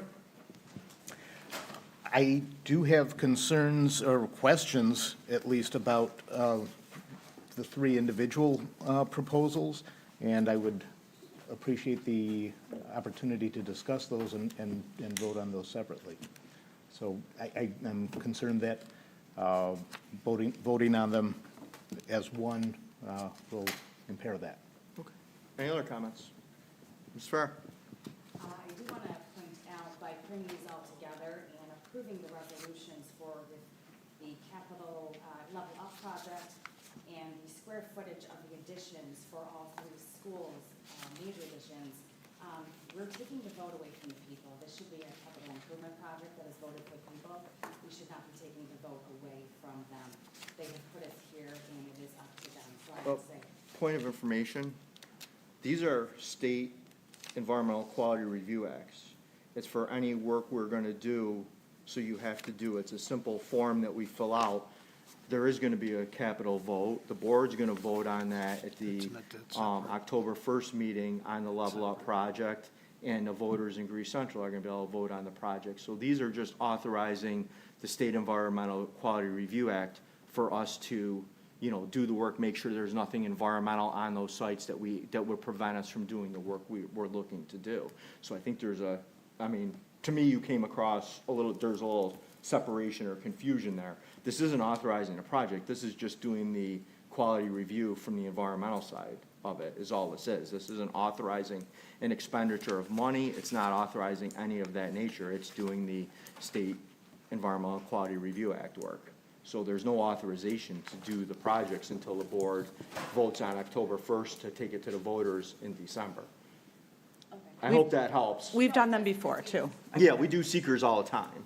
yeah, it does help, because we had talked about this, actually, just, we didn't get into further detail. So Gotcha. I appreciate you clarifying that. I do think, though, there should be a little bit more conversation regarding these. I would, Well, there's going to be ability to ask questions as a whole, and then we'll just vote on them as a whole, and up or down. Any other comments on the motion to put these together?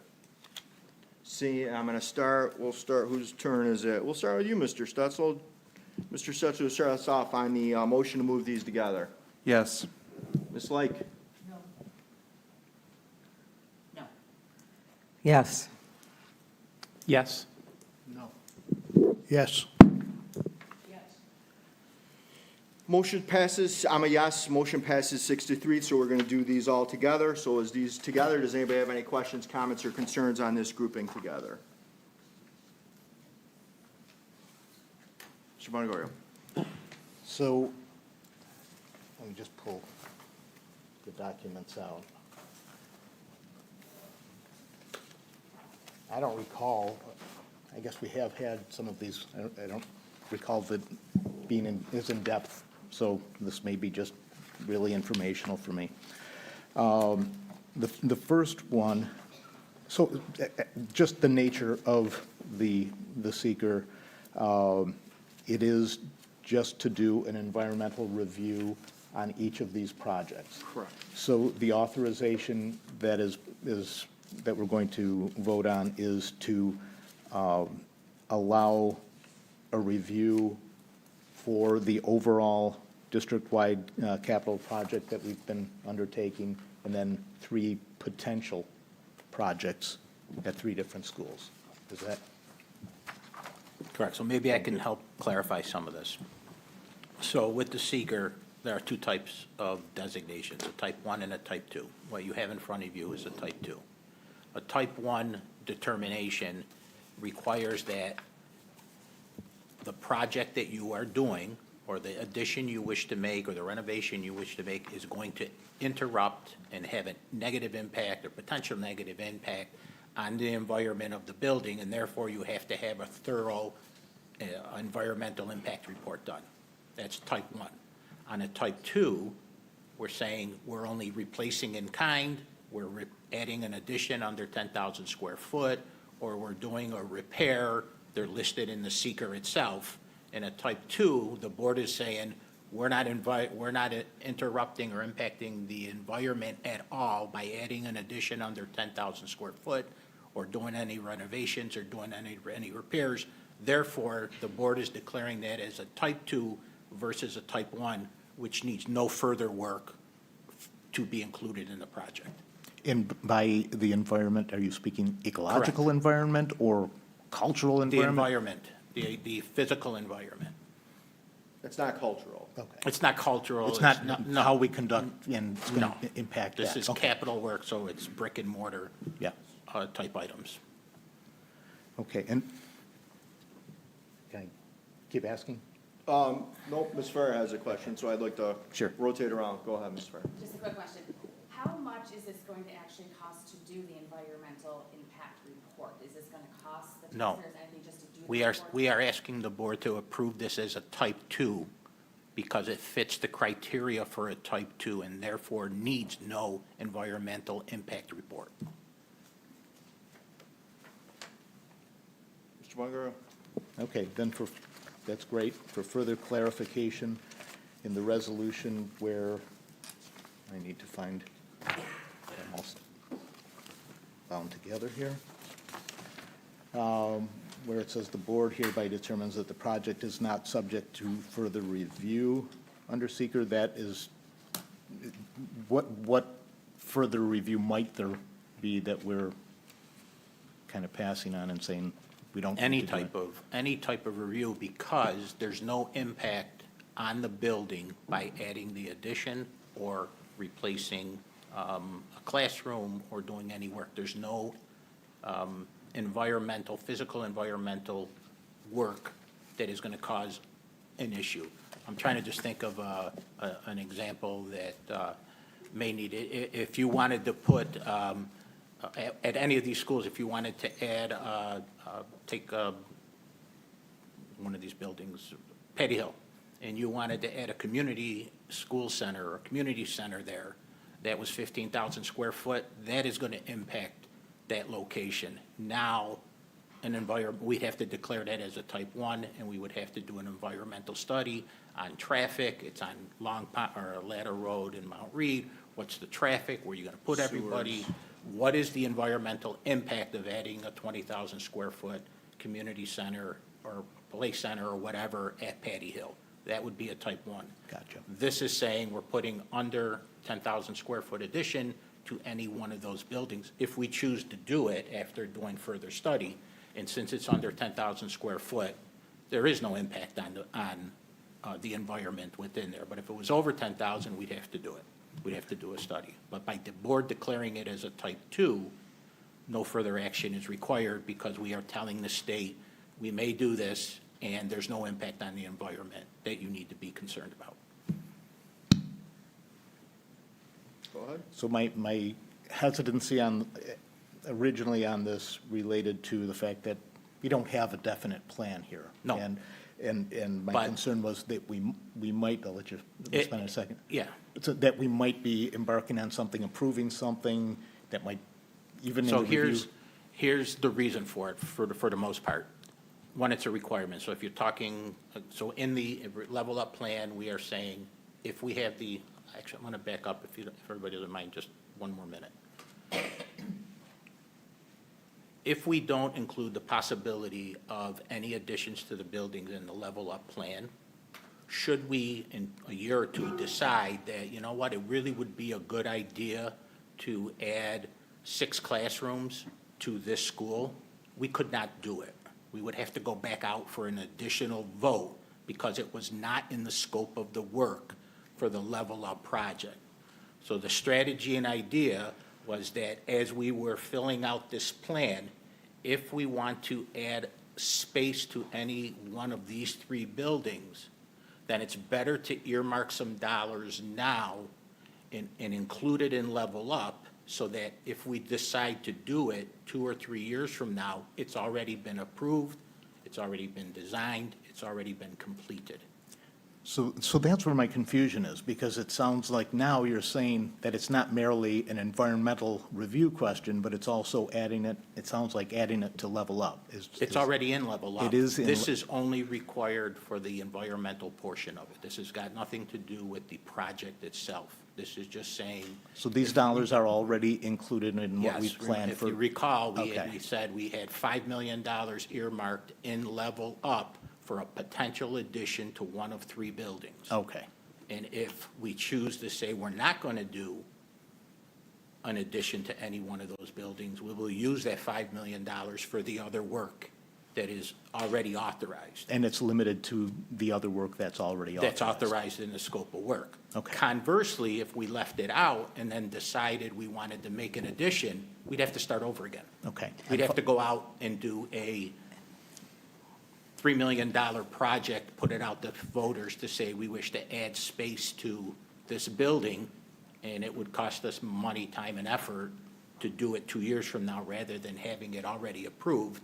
If we need it, we do it, and if we don't, we use the funds for something else. Okay. And I want to just point out one other thing, that conversation, when we were having that at the retreat, that was when, Dave, you were there with us, because that group of people that has been gathered around gathering information around our needs, so not only the building condition survey, but what were the needs from all the different school sites, indicated that space was our primary issue and concern really across the board. And so we were being cognizant of that, but also being conservative and thoughtful about the idea that we wanted to make sure that we studied that well, which is sort of what led us to this. If I can just make. Wait, just me. Sure. Mr. Stutzel has a Sorry. question, I'll come back. Thank you.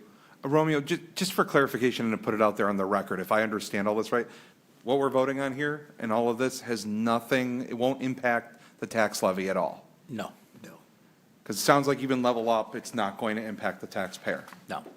Okay, thank you. This is a level up will not impact the tax levy for additional increases. This is a sub-portion. This is one of the legalities to get the level up project in front of voters to be able to do the vote in December. Because if you're going to add any type of an addition, even the first one here for the district-wide capital, the project itself, even if we did not have any potential additions in this project, the first seeker here would still be in front of the board because the entire project needs a seeker to say, all this work will not have a negative environmental impact on the district. And we know that because it's all building condition survey work, it's replacement of items that are old, roofing, boilers, chillers, so there's no impact on anything, it's just replacement in kind. But yes, there's no impact on the levy. Mr. Bongaro? Thank you. I appreciate that clarification. That was really helpful. I have no objection to this. I was, the way it read, and what I was going to comment, Mrs. Gruntman has mentioned a few times that we talked about this during the retreat. The retreat, I wasn't able to be at the entirety of the retreat, so I may have missed some of this. I may have just spaced on some of it too, so my apologies for that. This was the night that we were all there. We were Okay. all there before the board meeting. All right, well, thank you. This is good. Any other questions or comments? All right, seeing none, I'm going to start with you, Mr. Bonagoro, on a roll call vote. Yes. Yes. Mr. Maloney? Yes. Ms. Moore? Yes. Yes. And yes, passes 9-0. Moving on to anticipated bids, it's written information only. Does anybody have any question on those? Seeing none, moving on to the consent agenda. Can I have somebody move the consent agenda to the table, please? Moved by Mr. Stutzel, second by Mr. Maloney. We're going to start the roll call vote this time with Ms. Like. Yes. Yes. Yes. Yes. Yes. Yes. Yes. That passes 9-0. Moving on to the school trip. Can I have somebody move that to the table, please? Moved by Vice President Lawrence, or Vice President Farmer, I'm sorry. And second by Mr. Stensel. 10 years, it's kind of hard. Yeah, I'm going to struggle with it, I'm sorry. Mrs. Farmer, if you Yeah, it's good. So with that, does anybody have any questions or comments on this school trip that's before you? All right, seeing none, who haven't I gotten to yet? Vice President Farmer, we'll start with you this time. Oh, for the vote. Yep. Yes. Ms. Farah? Yes. Ms. Lake? Yes. Yes. Yes. Yes. Yes. Motion passes. I'm a yes also. The motion passes 9-0. Moving on, 8.01, Mr. Maloney's motion to reconsider the SCEP and ADCIP plans. Can I get a motion on that? Wait a minute, I'm sorry. Moved by Mr. Stetzel, second by Mr. Butler. Are there any comments, questions, or concerns on the motion to reconsider? Question. This is just a vote on the motion and not Yep, and on- now we'll do a resolution. The follow-up will be the resolution to talk about the DSIP and the SCEP. Thank you. Any other questions? It's a motion to reconsider bringing back the DSIP and the SCEP plans for a discussion with the board. Okay. So that's it. Now we'll, 8.02, like I said, if this passes, that'll be the resolution, which I'll read. All right? So with that, who haven't I, did I get everybody? 1, 2, 3, 4, 5, 6. Did I get, oh, no, I got Mr. Butler, I got Vice President Farmer. I think I got everybody. Nope, I missed Ms. Farah. Ms. Farah, we'll start with you this time. No. Okay. Yes. No. Yes. Yes. Yes. Yes. And I'm a yes, that passes 6-3. So now on to 8.02. I'll read the resolution because you guys don't have it in front of you. It's going to be resolved. The Board of Education of Greece Central School District approves the 24-25 targeted school improvement plans for Lakeshore Elementary School, Pine Brook Elementary School, and the additional targeted support and improvement plan for Olympia, and the 24-25 district comprehensive plans as presented. Can I have somebody move that to the table, please? Moved by Ms. Moore, seconded by Vice President Farmer. On to questions, comments, or concerns. Mr. Margario. I raised some concerns at our last meeting that we are putting forward an improvement plan for the district and for 3 schools. And I would like to have a good understanding of what is being done differently in this plan. And just for a point of reference, looking at the New York State data for math proficiency in the Greece School District, which is not a whole lot different than the proficiency across all of New York State, so I'm not singling out Greece.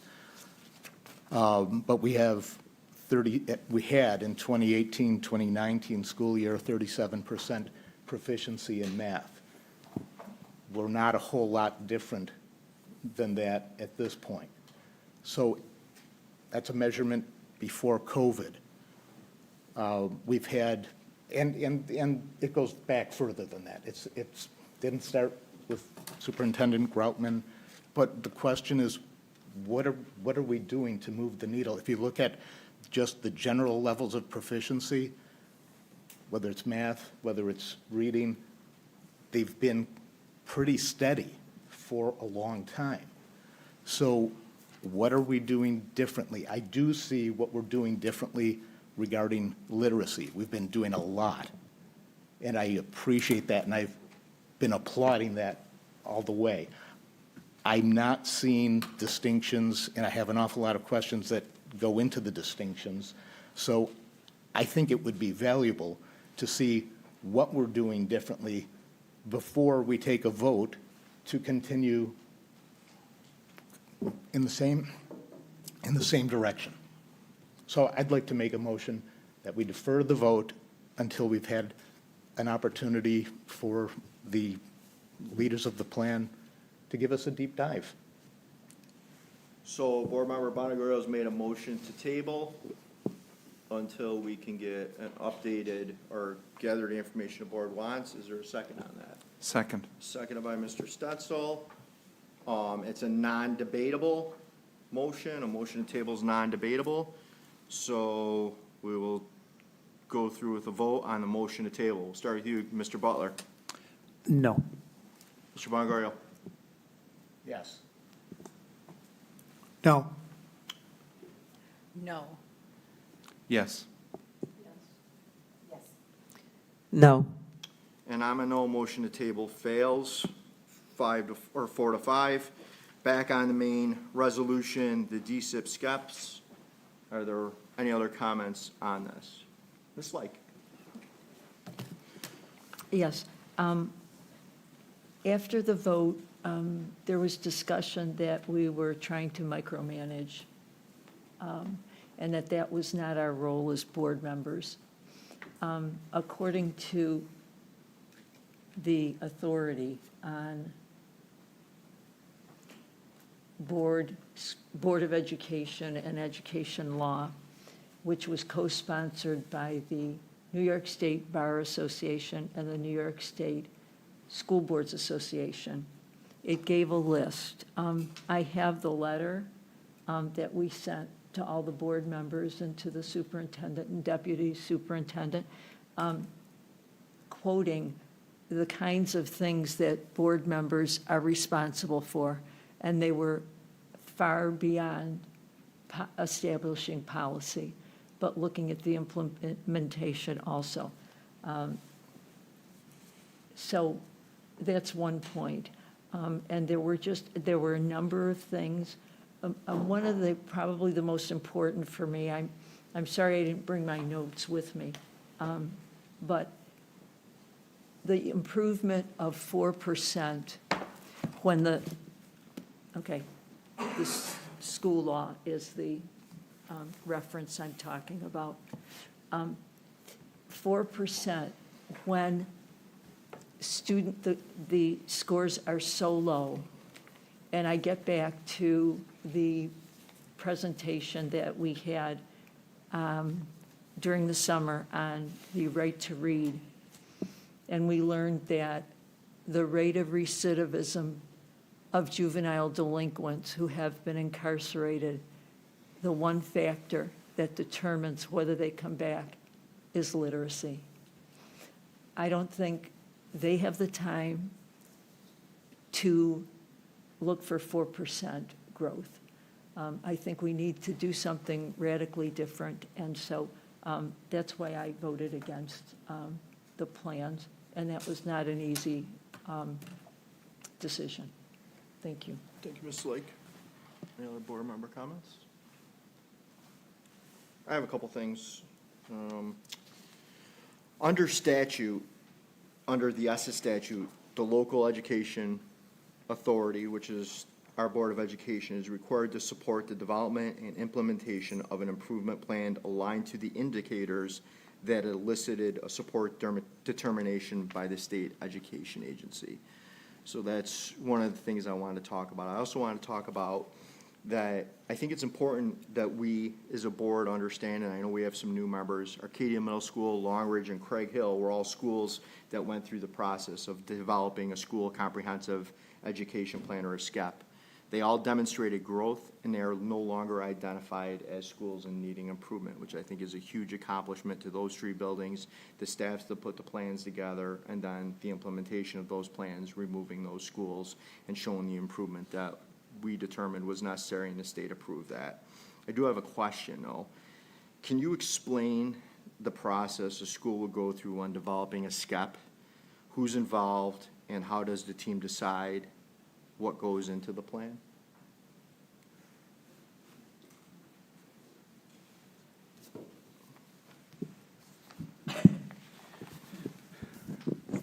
I could give some specifics when it comes to the state.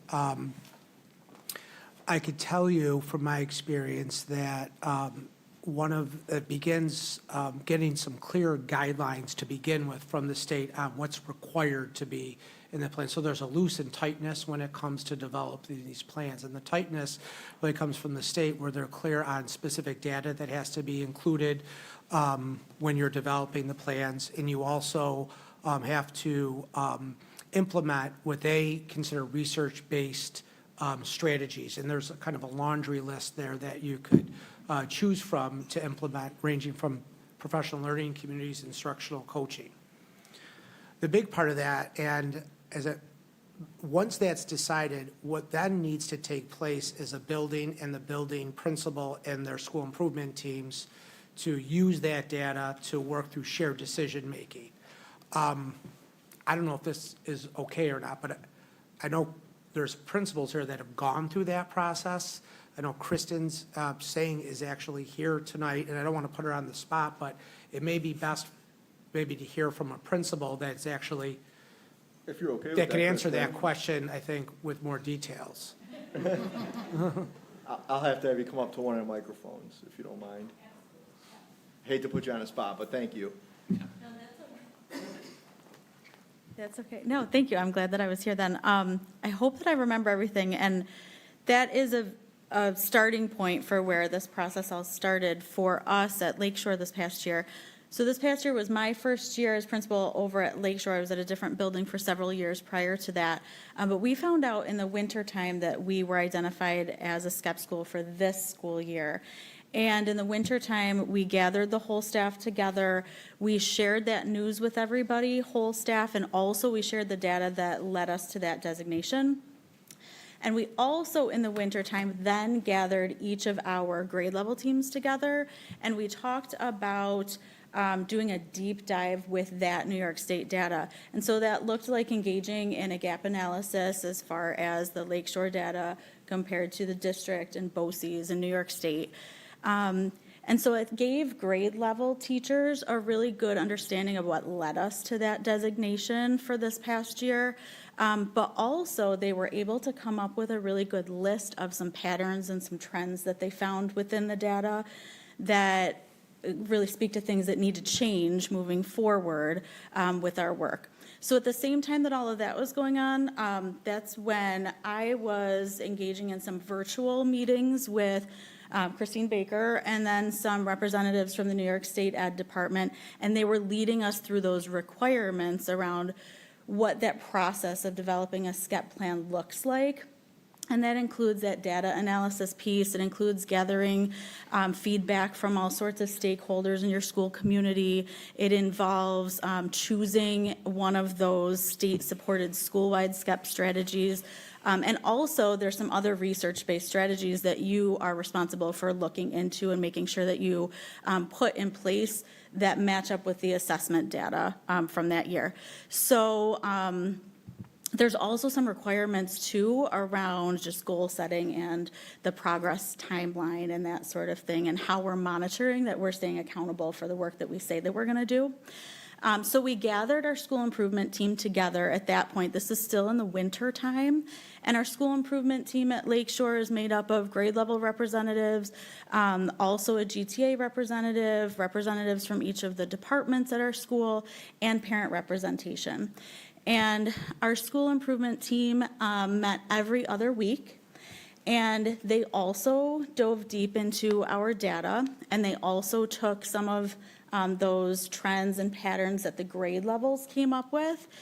And the other thing that they did was they looked at each of those recommended state-supported school-wide strategies. That's a lot of S's altogether.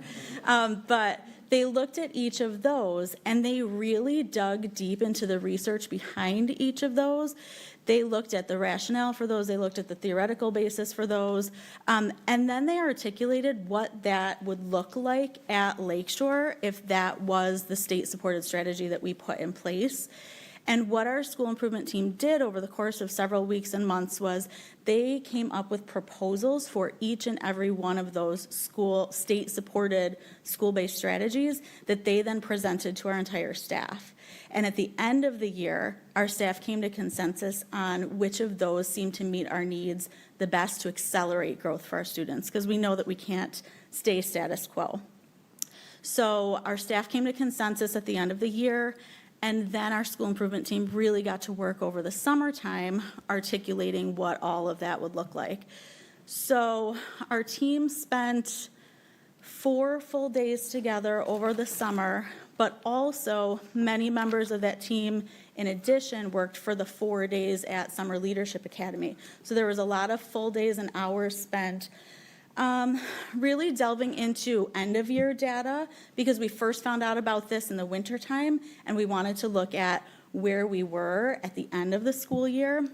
We also articulated the nuts and bolts of what that state-supported strategy would look like in our school, but also the other strategies that we needed to put in place to help accelerate our growth. And then our school improvement team also had to plan come up with a plan for and a timeline for how we were going to roll out the SCEP plan to all of the staff, how we were going to provide training for some of the strategies that we were recommending to put in place that maybe staff would need some help with this year, and how we were going to progress monitor all of that. And then I guess the other thing that the school improvement team came up with was the resources that teachers would need moving forward. So they came up with things like a virtual resource hub that we have in place.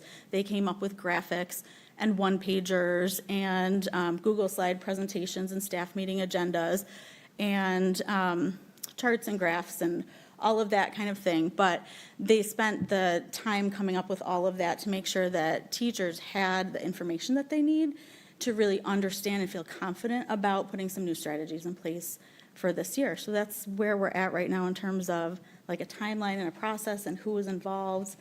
I don't know if that answers Yes, it what was you were. outstanding. Thank you. Okay. Thank you. Very much. I really appreciate you stepping up. I'm sorry to put you on the spot. That's okay. Glad I All was. right. Ms. Light?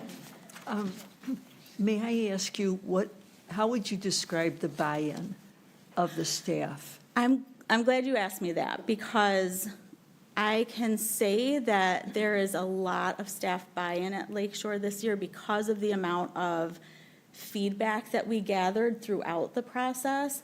So it wasn't just somebody in an office somewhere is writing a plan, we're going to share it with you at the beginning of the year.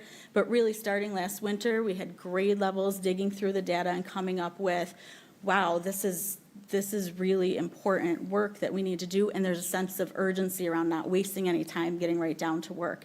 And one of the things that we talked about at the beginning of the year, when we shared some of our data in different, visual ways, was that there isn't time to waste. And so that sense of urgency is right now, and we have to just roll up our sleeves and get to work. And so I do feel like everybody feels that sense of urgency, and it's overwhelming. It's not that it's not stressful and that it's not overwhelming, but people feel very much behind the process. Thank you. Other questions? Mr. Bonaguro? You mentioned the state-supported, what did you call it? School-wide strategy. I don't know if that's exactly what it's called, but it's a evidence-based intervention. That's probably why you didn't recognize it when I said it. But it's a list of evidence-based interventions that are approved by the state that we can choose from to include in our SCEP plan. Okay, thank you. And thank you also for just on the spur, just stepping up there.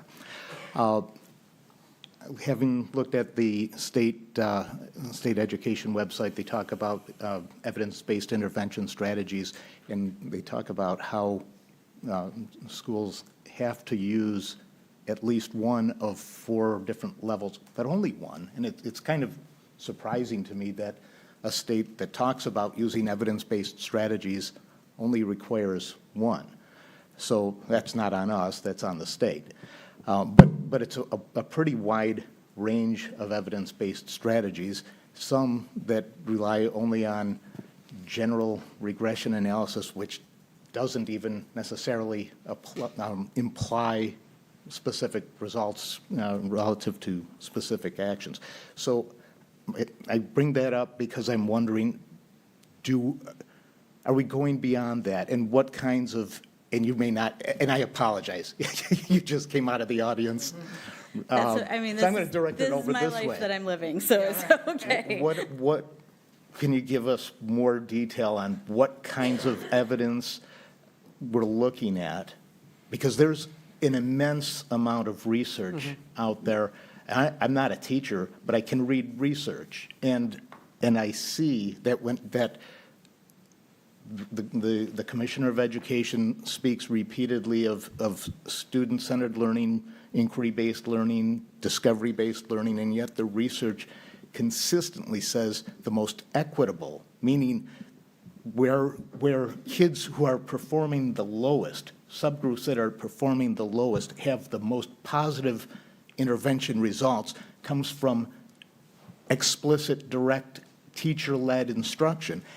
And I've been hearing consistently not that. So I'm wondering if we've been doing any significant looking into those kinds of strategies. Can I take a shot at that? Well, I was happy to see that one of the strategies was professional learning communities as a strategy. And that's why you'll see that as one of those non-negotiables. I talked about loose and tight. The tight that was different this year was very clear on with school improvement plans, the academic focus on the New York State gaps. Professional learning communities was what we were tight on, and that will look different in buildings, but that was the focus that you had to work with your guiding coalition for professional learning communities. And then for secondary, it was what Stacy just spoke about.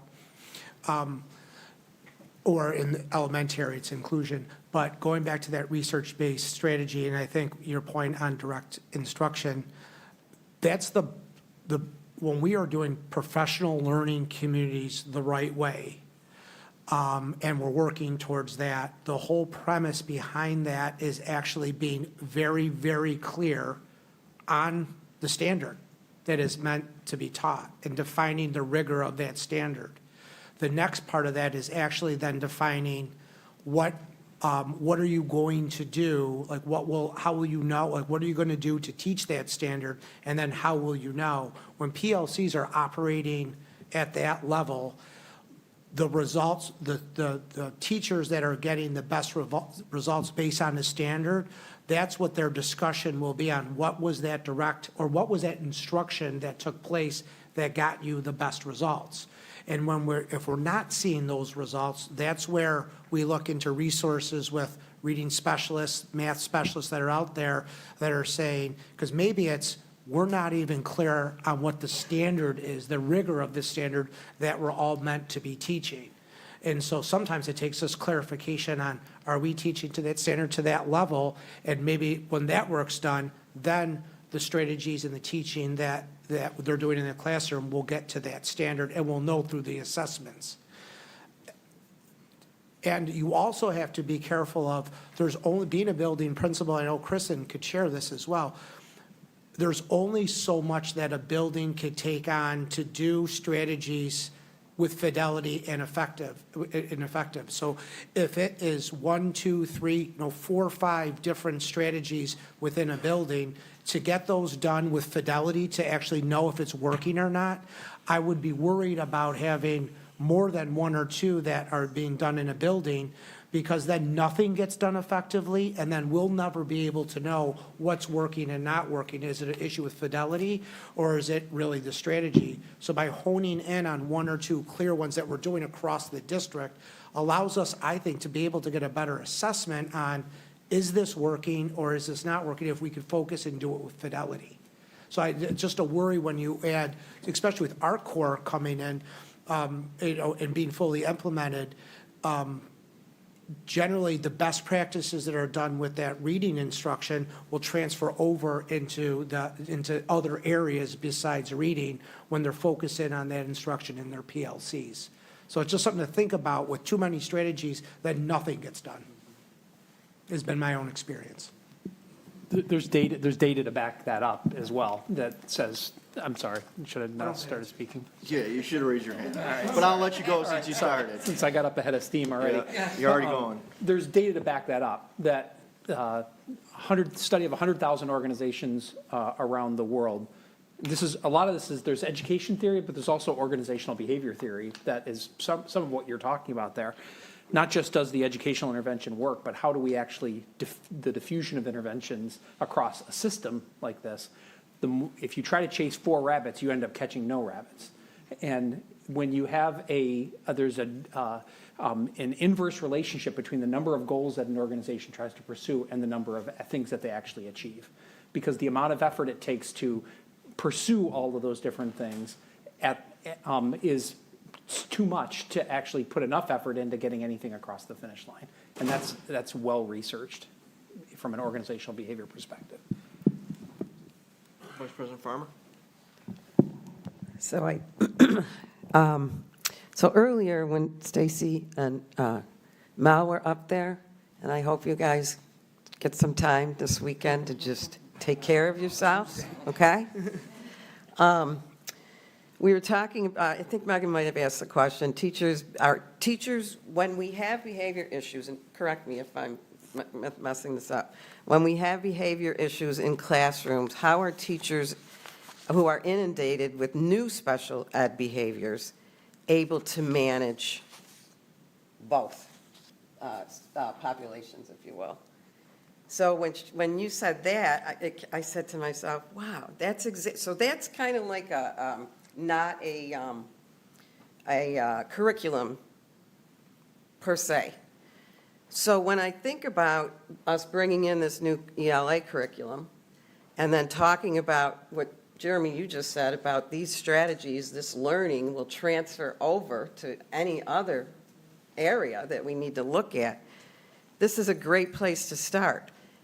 And the reason why I say it's a great place to start, and having been an elementary teacher for my career and served on school improvement teams as a parent and as a teacher, the human brain can only do, what did you hear what I'm saying?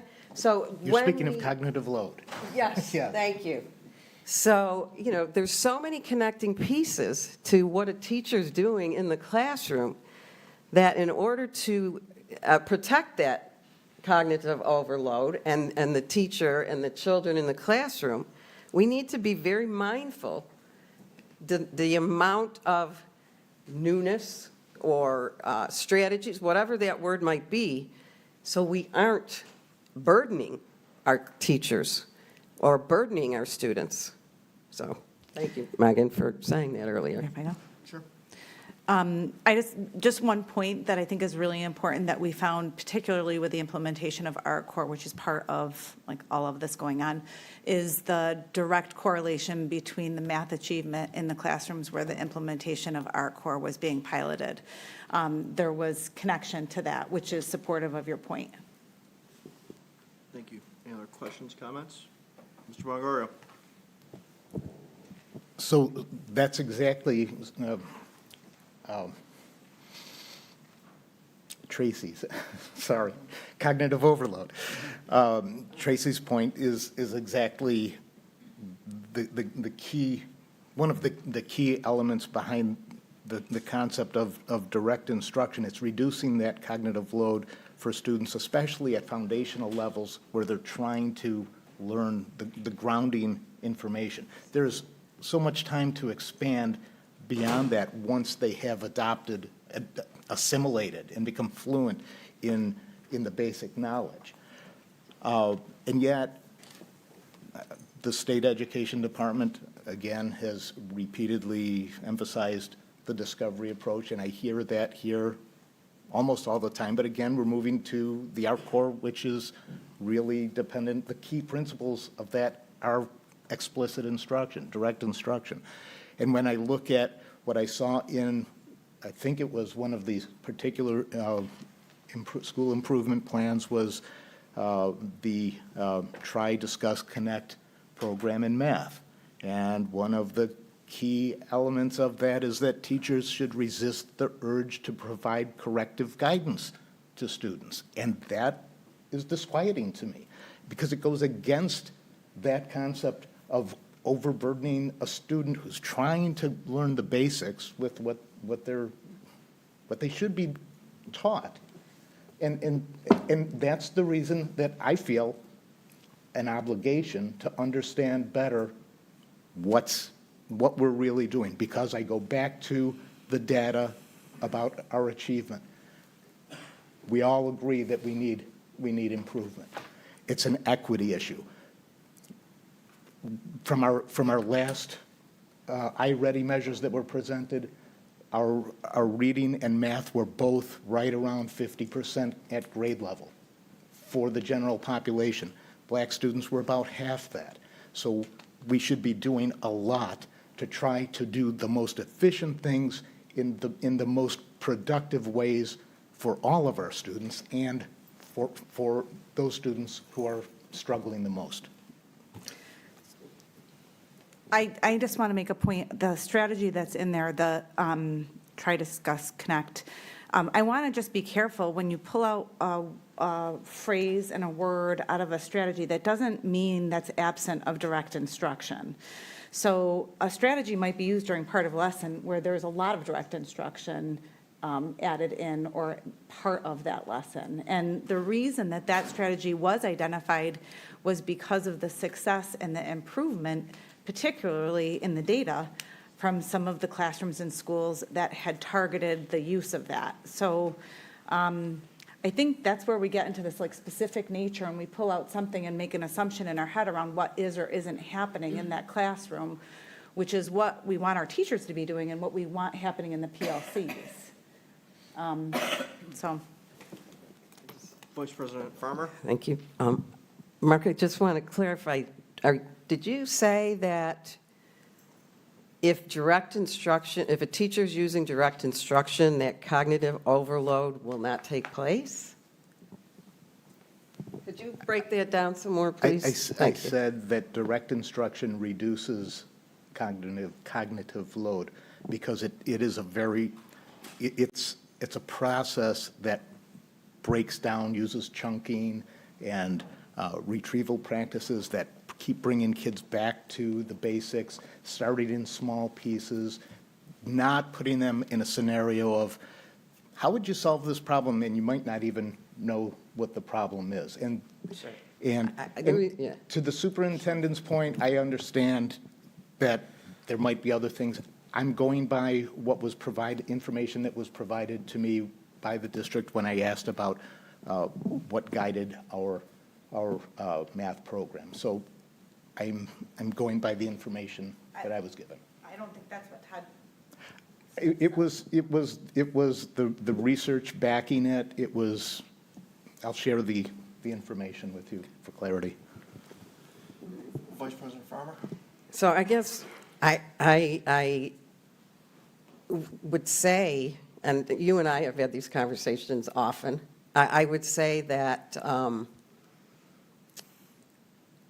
the opposite, whatever you want to say, the opposite of direct instruction, I would say if a classroom is running based on whether it's inquiry-based or discovery, the people doing the majority of the work are the children.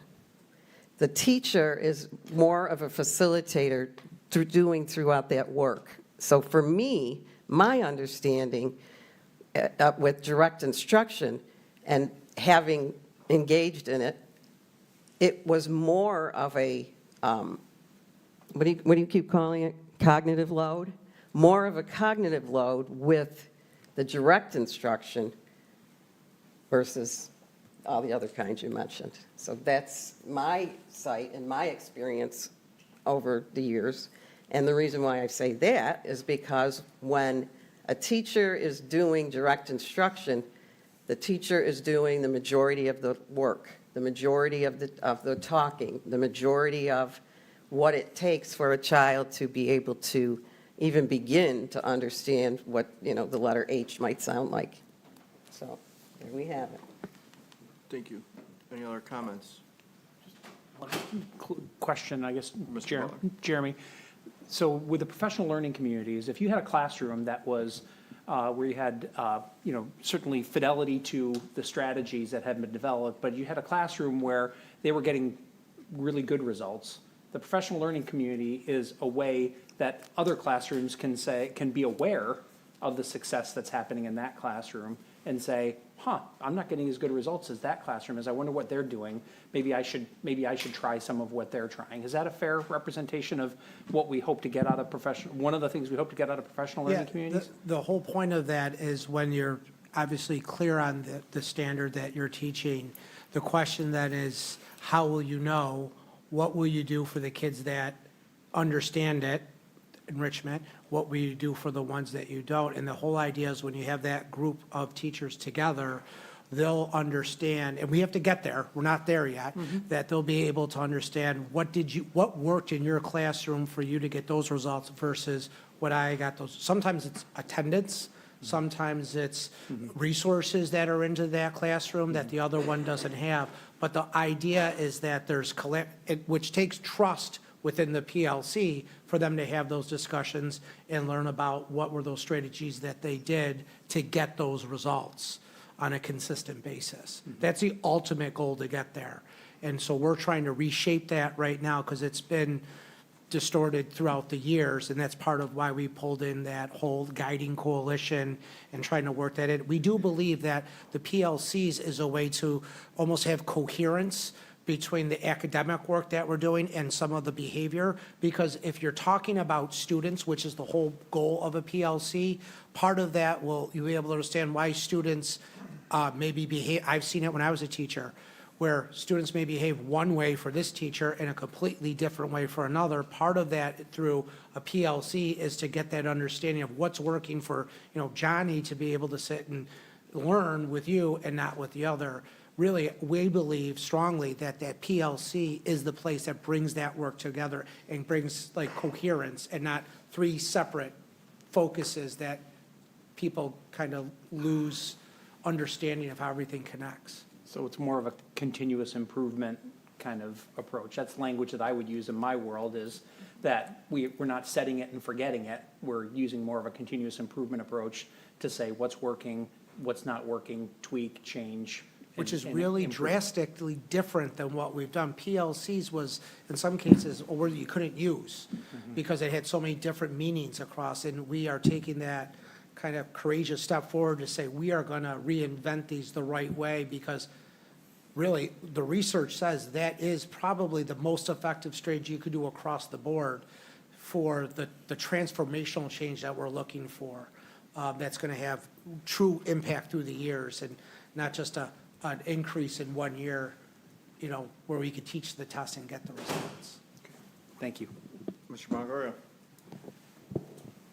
Could Mr. Smalling or any of your colleagues, can you suggest an avenue, a means for the board to have a sense of whether we are achieving that progress, and how can that be measured on an ongoing basis so that we can see and have optimism that we are making progress?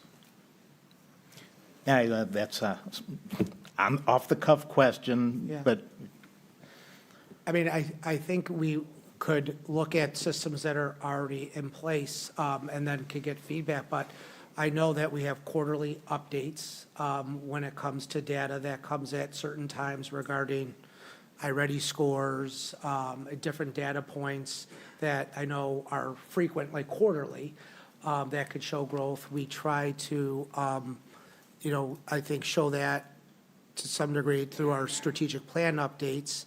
I think we could look at the structures we have in place, and then these are new structures that we're putting in place now with some of our school improvement work, which then could lead to revising current structures to just keep you all abreast of where we're seeing growth and where we're still struggling. I think the systems are there. I think it's just a matter of maybe, looking at the alignment of school improvement work, and I see people pointing at me. This is not my show to call on people, but. Mr. Fleming? So I think your question, Mr. Bonagario, is directly around the PLCs and how do we know if that work is moving forward? And that's exactly why we've called it out in the DSIP. So Goal 2 in particular is around PLCs. And we specify within the DSIP how the district is going to work hand in hand with each of our 18 school sites to form guiding coalitions, have that unity between teachers and administrators to make sure that we're doing that faithful implementation of PLC. So we have specific metrics within the DSIP, within Goal 2, to let us know by the end of the year, here's where we started with regards to PLCs, and here's where we are now. Does that ever come down to the student level and achievement level? So that's what Goal 1 is about. So Goal 1 is around the academic achievement, called out in the DSIP. Goal 2 is around PLCs. Goal 3 is that special education goal. So absolutely, the PLC goal is in the service of students. It's about providing that laboratory for teachers to do that discourse that Mr. Butler was talking about in the hopes of seeing that achievement on the student end. But that's why we were really specific about making sure that we were calling out specific academic goals that we want to see within Goal 1 of the DSIP. So I guess my question was for measures within that, because that's pretty general, the goals that are outlined in the first point. Something that points at where progress is being made, what strategies are impacting them. Just wondering if there's room for that. And I'll be done for tonight. Okay, so one of the things, for example, with reading, when we talked about our priority areas, with literacy, we have like a map that all principals have with sort of expectations that's happening every month. So for example, there's a bit of a pacing guide, if you will, for principals around how they're leading this work. Part of that is, like, by October, all students need to be leveled with where they are in school pace with the ARC core implementation. And so then when the coaches are coming in, they're actually having the teachers, like, pull up the data, seeing where they're at. Teams of teachers, grade level teams of teachers, are doing just that. They're talking about the data, they're talking about student power goals, and then they're talking about what needs to be happening next instructionally based on the information that's right in front of them. So that's a really good example of sort of all those things coming together, like the PLC work that is being supported, how our teachers are being supported with these ARC core coaches that are coming in, how we are building capacity with our leaders within our system. So today, for example, I was over at Long Ridge, and we had Kelly Lampman that sat right there. I was there myself. Todd Smith was there for a while, executive director for instruction, like listening to what the coaches are saying should be happening, and then that we all have this understanding of what that is so we can help support that work. When we talk about cognitive overload, what is that looking like for our teachers as well, right, with the rollout of all of this? So really trying to be there and being supportive listeners with what are some of the challenges the teachers are having, but also then that piece of accountability. Like with, so for example, that chart that is in place, how are principals going in and monitoring? So, you know, one of your students that's having some challenges, it's been a few days since they've had a conference. Why is that? So the part of the coaching is our core coaches even going in and being able to pull up information that we have on individual kids and then talking about specifics that we're doing, moving them forward. So that's an example of the commitment 1, right, goal 1 around academics, but also then it's not in isolation with the work that's being done around goal 2 with PLC work. If that's just an example to give you. Thank you. Can I add one more thing? This is it, I promise. Okay. The other piece that I would add is I would go back to at the retreat when we talked about the other structures that exist. So we do have data dives. that are happening district level, and then they're also being done at the school level. And that is another mechanism or sort of structure that is used for teams to be able to be looking at the different points of data that are collected to monitor sort of where they are in terms of progress for the year. That's where teams make adjustments. It's where schools make adjustments and changes. So I guess I say that, not with a promise, but I do wonder if there's a way within the data dive structure to be able to sort of pair that with maybe some sort of an update to the board that gets put in a memo. You know, I'm saying, just thinking that out loud, because that work is happening. So just a thought. Thanks. I got a couple things. So basically, and correct me, I guess, somebody if I'm wrong, under ESSA and the DSIP and the SCEP plans, whether or not the board adopts these plans, the district is still required to show improvement. If we don't show improvement, we risk receivership, et cetera, at the state level. So by the board not approving this and not approving the plans that were brought to us, that we have before us now, there's no plan, but yet we still have to show improvement. Am I correct in that? Okay.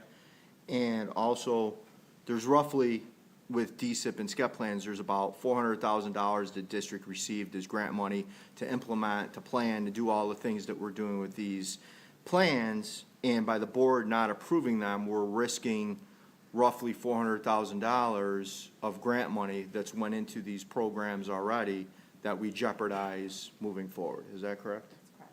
All right. With that, we're going to get to our roll call vote. I'm going to start with Vice President Farmer. To clarify, since it's been 40 minutes, the motion is to adopt the DSIP and SCEP plans. A yes vote would be to adopt the plans. Vice President Farmer. Yes, and I want to say thank you to everybody tonight, because this has been tons of information that has helped me clear up any misconceptions I may have had. So my vote is yes. Ms. Farah? I honestly have turned this down in the past. We went over a little bit more information. This is a tough one. I haven't seen any changes. I know you guys are going to implement, but I'm still going to say no. Very good. Ms. Slake? Yes. Mr. Stetzel? Yes. Ms. Millar? Yes. Mr. Maloney? Yes. Mr. Bongorio? I appreciate all of the additional information that was brought out. I appreciate all of that. I'm sorry, I don't remember the principal's name who just stepped up and spoke, but thank you in particular for just doing that. I don't understand why the board doesn't have a great desire to see what goes into the details of this before we get to the point of casting a vote. I think that should be part of the process. I'm voting no. Mr. Butler? With great appreciation for all the work of all the teams across the district, I vote yes. And I just want to, before I vote, I want to thank Christina. I'm sorry for putting you on the spot tonight. I truly appreciate that. I truly appreciate the work that went into these plans and the work we're looking to do. I respect my colleagues' opinions and their thoughts in this process, and I'm glad we've gotten to the point where we're going to adopt these DSIPs and SCEP plans tonight, so I vote in favor. The motion passes 7-2. On to a motion to adjourn. Mr. Maloney? I'd like to make a motion to adjourn this meeting. Is there a second? Mr. Bongorio? And I'll start with you, Mr. Bongorio, on the vote, since you second it. Are you in favor of adjourning? I am wholeheartedly in favor. Mr. Butler? I'll vote no. Okay. Mr. Maloney? Yes. Yes. Yes. Yes. And I'm a yes. That vote passes 8-1. Thank you, everyone. Have a good night. See you in a couple weeks.